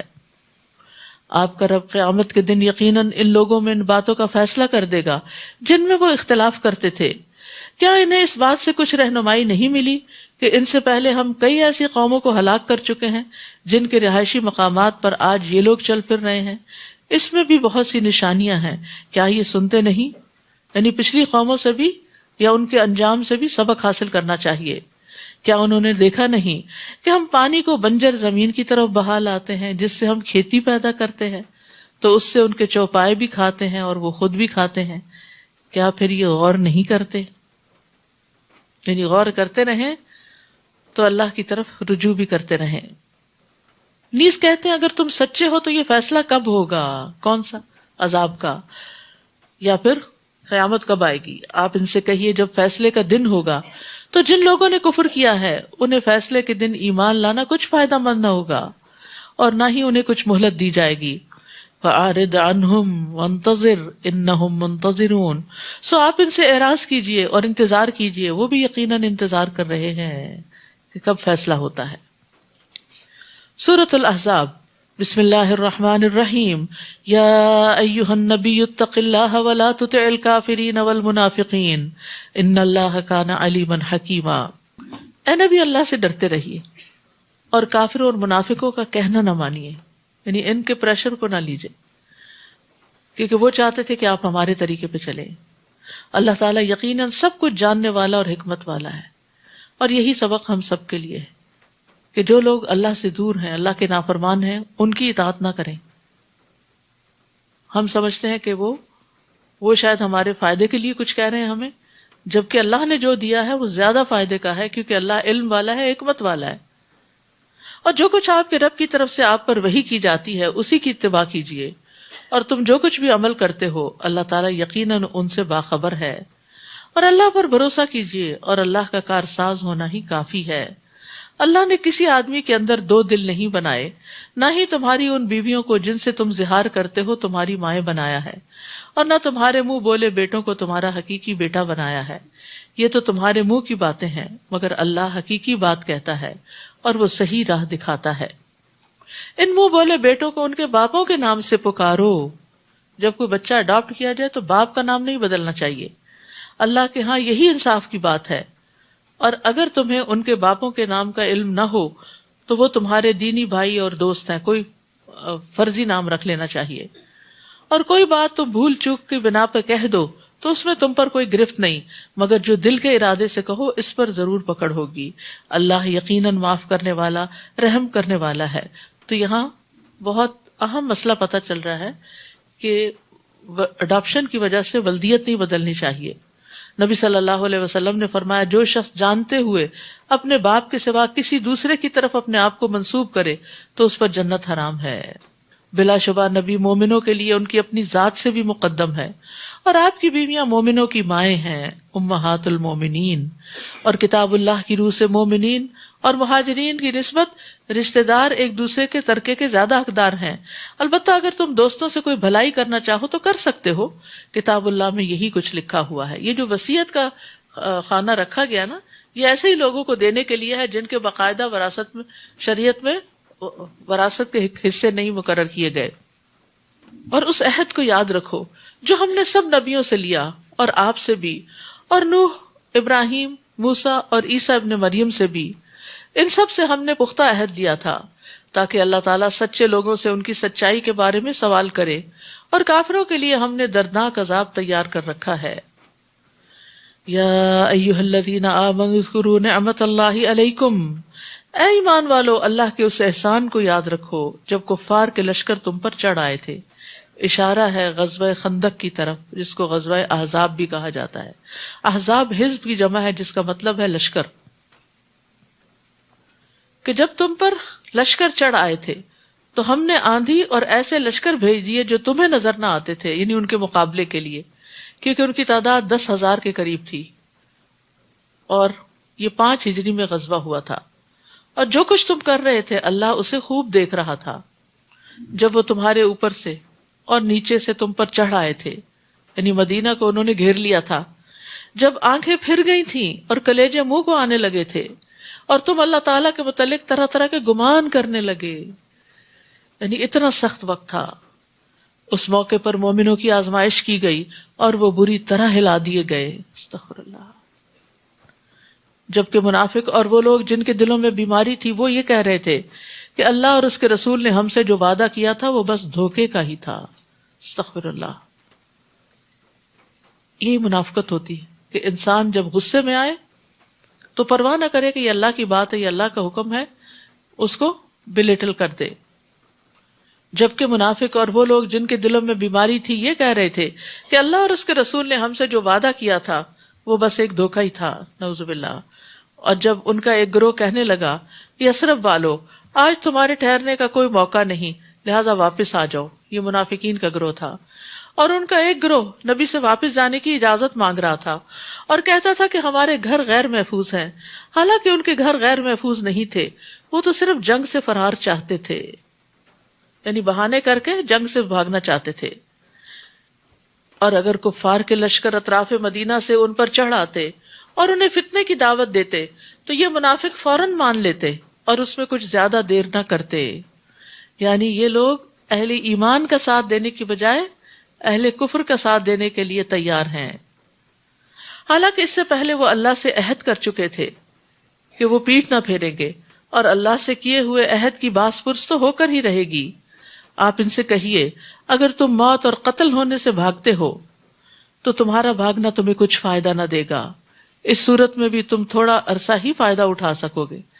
حقیقت یہ کہ انسان، جیسے پہلے میں نے مثال دی تھی، وہ جو امام غزالی نے دی تھی کہ شیر اس کے پیچھے ہے اور وہ چھپ کے کنویں میں ہے، یعنی اس دنیا میں ہے، لیکن موت اس کا پیچھا کر رہی ہے، اور اگر سارے اسباب بھی امن کے میسر آ جائیں، صحت ہو، گھر ہو، بچے ہوں، اچھے ڈاکٹرز کو جانتے ہوں، سب کچھ ہو، تو بھی جب موت آتی ہے تو وہ ان سب کے بیچ میں سے اٹھا کے لے جاتی ہے، وہ نہیں چھوڑتی۔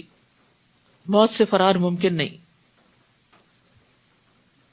اور پھر مشکل یہ ہے نا کہ موت کے بعد ایک اور دنیا ہے، اگر اس کی تیاری نہیں کی، اس کو سجایا بنایا نہیں، تو پھر وہ وقت کیسے گزرے گا؟ اور یہ نہیں پتا کہ کتنا عرصہ انسان کو اس حال میں رہنا پڑے۔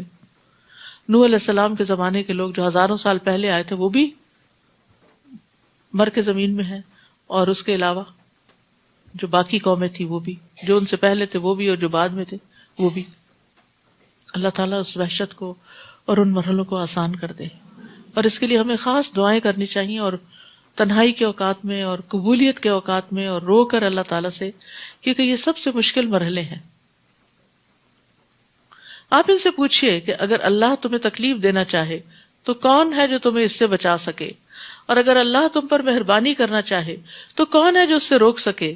اللہ کے مقابلے میں یہ لوگ نہ کوئی اپنا حامی پا سکتے ہیں اور نہ کوئی مددگار۔ اللہ تعالیٰ تم سے جہاد میں رکاوٹ ڈالنے والوں کو خوب جانتا ہے، اور ان کو بھی جو اپنے بھائیوں سے کہتے ہیں کہ ہمارے پاس آ جاؤ، اور جہاد میں یہ کم ہی حصہ لیتے ہیں۔ وہ تمہارا ساتھ دینے میں سخت بخیل ہیں، پھر جب جنگ کا خطرہ آ پڑتا ہے تو آپ دیکھتے ہیں کہ وہ آنکھیں پھیر پھیر کر آپ کی طرف یوں دیکھتے ہیں جیسے کسی پر موت کی غشی طاری ہو چکی ہو۔ پھر جب خطرہ دور ہو جاتا ہے تو اموال غنیمت کے انتہائی حریص بن کر تیز تیز زبانیں چلانے لگتے ہیں، اپنے کو ادھر ادھر کے کارنامے سنانے لگتے ہیں۔ یہی لوگ ہیں جو قطعاً ایمان نہیں لائے، لہٰذا اللہ ان کے اعمال برباد کر دے گا، اور یہ بات اللہ کے لیے بہت آسان ہے۔ یحسبون الاحزاب لم یذهبوا، وہ یہی سمجھ رہے ہیں کہ ابھی لشکر گئے نہیں، منافقین، اور اگر یہ لشکر چڑھ آئے تو یہ تمنا کریں گے کاش وہ دیہاتوں میں رہنے والے ہوتے اور بس تمہارے حالات ہی پوچھ لیا کرتے، اور اگر وہ تم میں موجود بھی ہوتے تو دشمن سے لڑائی میں کم ہی حصہ لیتے۔ لقد كان لكم في رسول الله اسوة حسنة لمن كان يرجو الله واليوم الآخر وذكر الله كثيرا۔ مسلمانوں تمہارے لیے اللہ کے رسول کی ذات میں بہترین نمونہ ہے، بہترین رول ماڈل ہیں تمہارے لیے، جو بھی اللہ اور یوم آخرت کی امید رکھتا ہو اور اللہ کو بکثرت یاد کرتا ہو۔ تو نبی صلی اللہ علیہ وسلم کی ذات صرف عبادات میں ہی نہیں، اخلاق میں، ایمان میں، دنیا آخرت کے سارے معاملات میں ہمارے لیے ایک نمونہ ہے۔ لیکن ہمیں یہ دیکھنا چاہیے کہ ہم ان کے نمونے کو کتنا فالو کرتے ہیں۔ اب اس میں آپ دیکھیے، صبح میرے ہسبینڈ ایسے فون کھولے تو انہوں نے ایک ویڈیو پہ کلک کیا، تو کوئی شخص بول رہا تھا، میں نے تو صرف سنا ہی دور سے، بول رہا تھا کہ کسی جگہ پر نبی صلی اللہ علیہ وسلم کے جبے کا دیدار کرایا جا رہا ہے، اور یہ 1400 سال پرانا ہے۔ آپ ذرا سوچئے کہ کس طرح پاسبل ہے کہ 1400 سال پرانی چیز جو ہے وہ اس طرح بالکل انٹیکٹ اور صحیح سلامت ہو، اور وہ لوگوں کے لیے لٹکا دی جائے اور لوگ آ کے اس کا دیدار کریں، اور طویل لائنیں ہیں اس پر، اور لوگ پیاسے بھوکے اور بدحال ہوئے میں ہیں صرف اس کی ایک جھلک دیکھنے کو، جو کہ پتہ نہیں سچ بھی ہے یا نہیں۔ تو میں سوچ رہی تھی کہ اگر اس قوم کے اندر اتنی ہی اللہ کے رسول کی محبت ہے تو ان کے طریقوں کو کیوں نہیں فالو کرتے؟ کیا صحابہ کرام نے بھی آپ کا جبہ دیکھ کر محبت کا اظہار کیا تھا بس، یا آپ کے ایک ایک طریقے پہ چلتے تھے، ایک ایک چیز کو وہ سنجیدگی کے ساتھ لیتے تھے؟ تو جو شخص خوبصورت زندگی بسر کرنا چاہتا ہو، اسے چاہیے کہ وہ رسول اللہ صلی اللہ علیہ وسلم کا ماڈل فالو کرے۔ تو ہر معاملے میں آپ کی اطاعت ضروری ہے۔ آپ نے فرمایا نماز اس طرح پڑھو جس طرح تم مجھے پڑھتے دیکھتے ہو، حج کے احکام مجھ سے سیکھ لو، اور ہمیں کسی بھی معاملے میں آپ کی مخالفت نہیں کرنی چاہیے۔ من رغب عن سنتی فلیس منی، جس نے میرے طریقے سے بے رغبتی کی وہ مجھ سے نہیں۔ ابو بکر کہتے ہیں میں کوئی چیز نہیں چھوڑوں گا جس پر رسول اللہ عمل کرتے تھے صلی اللہ علیہ وسلم، مگر میں اس پر عمل کروں گا۔ بس بے شک میں ڈرتا ہوں کہ اگر میں نے آپ کا طریقہ چھوڑ دیا تو میں سیدھے رستے سے بھٹک جاؤں گا۔ یاد رکھیے چھوٹی چھوٹی چیزوں میں بھی آپ کا انداز اختیار کریں، چھوٹی چھوٹی چیزوں میں بھی۔ وَلَمَّا رَأَى الْمُؤْمِنُونَ الْأَحْزَابَ قَالُوا هَذَا مَا وَعَدَنَا اللَّهُ وَرَسُولُهُ وَصَدَقَ اللَّهُ وَرَسُولُهُ وَمَا زَادَهُمْ إِلَّا إِيمَانًا وَتَسْلِيمًا۔ اور جو مومنوں نے ان لشکروں کو دیکھا، 10,000 کے قریب تھے اور سارا عرب اٹھ کے آ گیا تھا، تو یہ تو کہنے لگے، لشکروں کو دیکھ کے کیا کہنے لگے؟ کتنی پازیٹیو بات ہے، یہ تو وہی بات ہے جس کا اللہ اور اس کے رسول نے ہم سے وعدہ کیا تھا کہ ایسا ہوگا۔ اس واقعے نے ان کے ایمان اور فرما برداری کو مزید بڑھا دیا۔ تو ہمیں بھی غور کرنا چاہیے کہ مشکل وقت ہمارے ایمان میں اضافہ کرتے ہیں یا پہلا بھی جاتا ہے۔ مومنوں میں سے کچھ ایسے لوگ ہیں جنہوں نے اللہ سے جو عہد کیا تھا سچا کر دکھایا، ان میں سے کوئی تو اپنی ذمہ داری پوری کر چکا اور کوئی موقع کا انتظار کر رہا ہے، اور انہوں نے اپنے عہد میں کوئی تبدیلی نہیں کی۔ یہ سب کچھ اس لیے ہے تاکہ اللہ سچے لوگوں کو ان کے سچ کی جزا دے، اور منافقوں کو اگر چاہے تو عذاب دے یا پھر ان کی توبہ قبول کر لے۔ اللہ یقیناً معاف کر دینے والا اور رحم کرنے والا ہے۔ تو یاد رکھیے انسان اگر توبہ کرتا ہے تو پھر اسے توبہ کی قبولیت کی امید بھی رکھنی چاہیے۔ اور کیا امید رکھنی چاہیے؟ کہ اگر ہم اللہ سے توبہ کریں گے تو اللہ تعالیٰ توبہ قبول کرے گا۔ کیونکہ بہت سے لوگ جب وہ گناہوں کے بوجھ میں دب جاتے ہیں نا تو وہ یہ چیز بھول جاتے ہیں، وہ کہتے ہیں ہماری نہیں سنتا، ہمیں نہیں بخشے گا۔ نہیں، نہ اپنے بارے میں نہ کسی کے بارے میں ایسا منفی جملہ نکالے، قطعاً نہ یہ کہیں، کیونکہ یہ جو بخشش والا معاملہ ہے نا یہ سراسر اس کے اپنے ہاتھ میں ہے، مالک یوم الدین ہے وہ۔ اور کفار کے لشکروں کو اللہ تعالیٰ نے ان کے غصے سمیت واپس لوٹا دیا۔ وہ آئے تھے مسلمانوں کو ختم کرنے، لیکن خود نقصان اٹھا کے واپس گئے، اور انہوں نے کوئی بھلائی حاصل نہ کی۔ اور لڑائی کے لیے مومنوں کی طرف سے اللہ ہی کافی ہو گیا، وہ یقیناً بڑی قوت والا زبردست ہے۔ یعنی مومنوں کو لڑنے کی ضرورت ہی پیش نہ آئی۔ اللہ نے ایسی ہوائیں بھیجی، ایسی آندھی چلی کہ جو اس نے ان کے رسیوں کو توڑا گئی، اور جس سے انہوں نے جانوروں کو باندھا ہوا تھا، اور اسی طرح ان کی ہانڈیاں الٹ گئیں، اور ان کی ہر چیز، خیمے الٹ گئے، تتر بتر ہو کے رہ گیا سب کچھ۔ اور اہل کتاب میں سے جنہوں نے کافروں کی مدد کی تھی، بنو قریظہ، انہیں اللہ ان کے قلعوں سے اتار لایا۔ جس کی تفصیل سورۃ الحشر میں آئے گی، اور ان کے دلوں میں رعب ڈال دیا کہ ان کے ایک گروہ کو تم قتل کر رہے تھے اور دوسرے کو قیدی بنا رہے تھے، اور تمہیں ان کی زمین، ان کے گھروں اور ان کے اموال کا وارث بنا دیا، اور اس زمین کا بھی جہاں تم نے قدم تک نہ رکھا تھا، اور اللہ تعالیٰ ہر چیز پر پوری پوری قدرت رکھتا ہے۔ اے نبی اپنی بیویوں سے کہہ دیجئے اگر تم دنیا کی زندگی اور دنیا ہی کی زینت چاہتی ہو تو آؤ میں تمہیں کچھ دے دلا کے بھلے طریقے سے رخصت کر دوں۔ وَإِن كُنتُنَّ تُرِدْنَ اللَّهَ وَرَسُولَهُ وَالدَّارَ الْآخِرَةَ فَإِنَّ اللَّهَ أَعَدَّ لِلْمُحْسِنَاتِ مِنكُنَّ أَجْرًا عَظِيمًا، اور اگر تم اللہ، اس کا رسول اور آخرت کا گھر چاہتی ہو تو اللہ تعالیٰ نے تم میں سے نیکوکاروں کے لیے بہت بڑا اجر تیار کر رکھا ہے۔ تو ازواج مطہرات کی ترجیح کیا تھی؟ انہوں نے کیا چنا ہوگا؟ اللہ اور اس کا رسول۔ نبی صلی اللہ علیہ وسلم کی زوجہ عائشہ رضی اللہ تعالیٰ عنہ کہتی ہیں کہ رسول اللہ صلی اللہ علیہ وسلم کو جب حکم ہوا کہ وہ اپنی بیویوں کو اختیار دیں تو سب سے پہلے آپ میرے پاس تشریف لائے اور فرمایا میں تم سے ایک معاملے کے متعلق کہنے آیا ہوں، اس معاملے میں جلد بازی نہ کرنا بلکہ اپنے والدین سے مشورہ کر کے جواب دینا، کیونکہ آپ خوب جانتے تھے کہ ان کے والدین حضرت عائشہ کو نبی صلی اللہ علیہ وسلم سے الگ ہونے کا مشورہ کبھی نہیں دیں گے۔ چنانچہ آپ نے فرمایا اللہ عز و جل کا فرمان ہے یا ایھا النبی قل لازواجک ان کنتن تردن الحیاۃ الدنیا وزینتها الی اجرا عظیما تک، میں نے کہا میں اس معاملے میں اپنے والدین سے کیا مشورہ کروں گی، میں تو اللہ اور اس کے رسول اور آخرت کے گھر کو چاہتی ہوں۔ حضرت عائشہ کہتی ہیں کہ پھر نبی صلی اللہ علیہ وسلم کی دوسری بیویوں نے بھی یہی جواب دیا جو میں نے دیا تھا۔ جو آخرت چاہتے ہیں نا وہ سوچ سمجھ کے چاہتے ہیں، وہی کہ صرف جذباتی کوئی لیکچر سن کے تو آخرت کے چاہت والے نہیں بن جاتے، بلکہ وہ ان کی زندگی کا ایک مستقل حصہ بن جاتی ہے کہ ہمیں ہر کام اپنی آخرت بنانے کے لیے کرنا ہے۔ یا نساء النبی من یأت منکن بفاحشۃ مبینہ یضاعف لها العذاب ضعفین وکان ذلک علی اللہ یسیرا، اے نبی کی بیویو تم میں سے جو کوئی کھلی بے حیائی کا ارتکاب کرے تو اسے دگنا عذاب دیا جائے گا، اور یہ بات اللہ کے لیے بہت آسان ہے۔ استغفر اللہ۔ اگر نبی کی بیویوں کو یہ بات کہی جا رہی ہے تو عام لوگوں کے لیے کیا بات ہو سکتی ہے؟ اللہ سبحانہ وتعالی ہمیں قرآن کو سمجھنے کی توفیق عطا فرمائے اور ان ساری چیزوں سے ہماری آنکھیں کھول دے تاکہ ہم عمل کرنے والے بن جائیں۔ وآخر دعوانا ان الحمد للہ رب العالمین۔ سبحانک اللہم وبحمدک اشہد ان لا الہ الا انت استغفرک واتوب الیک۔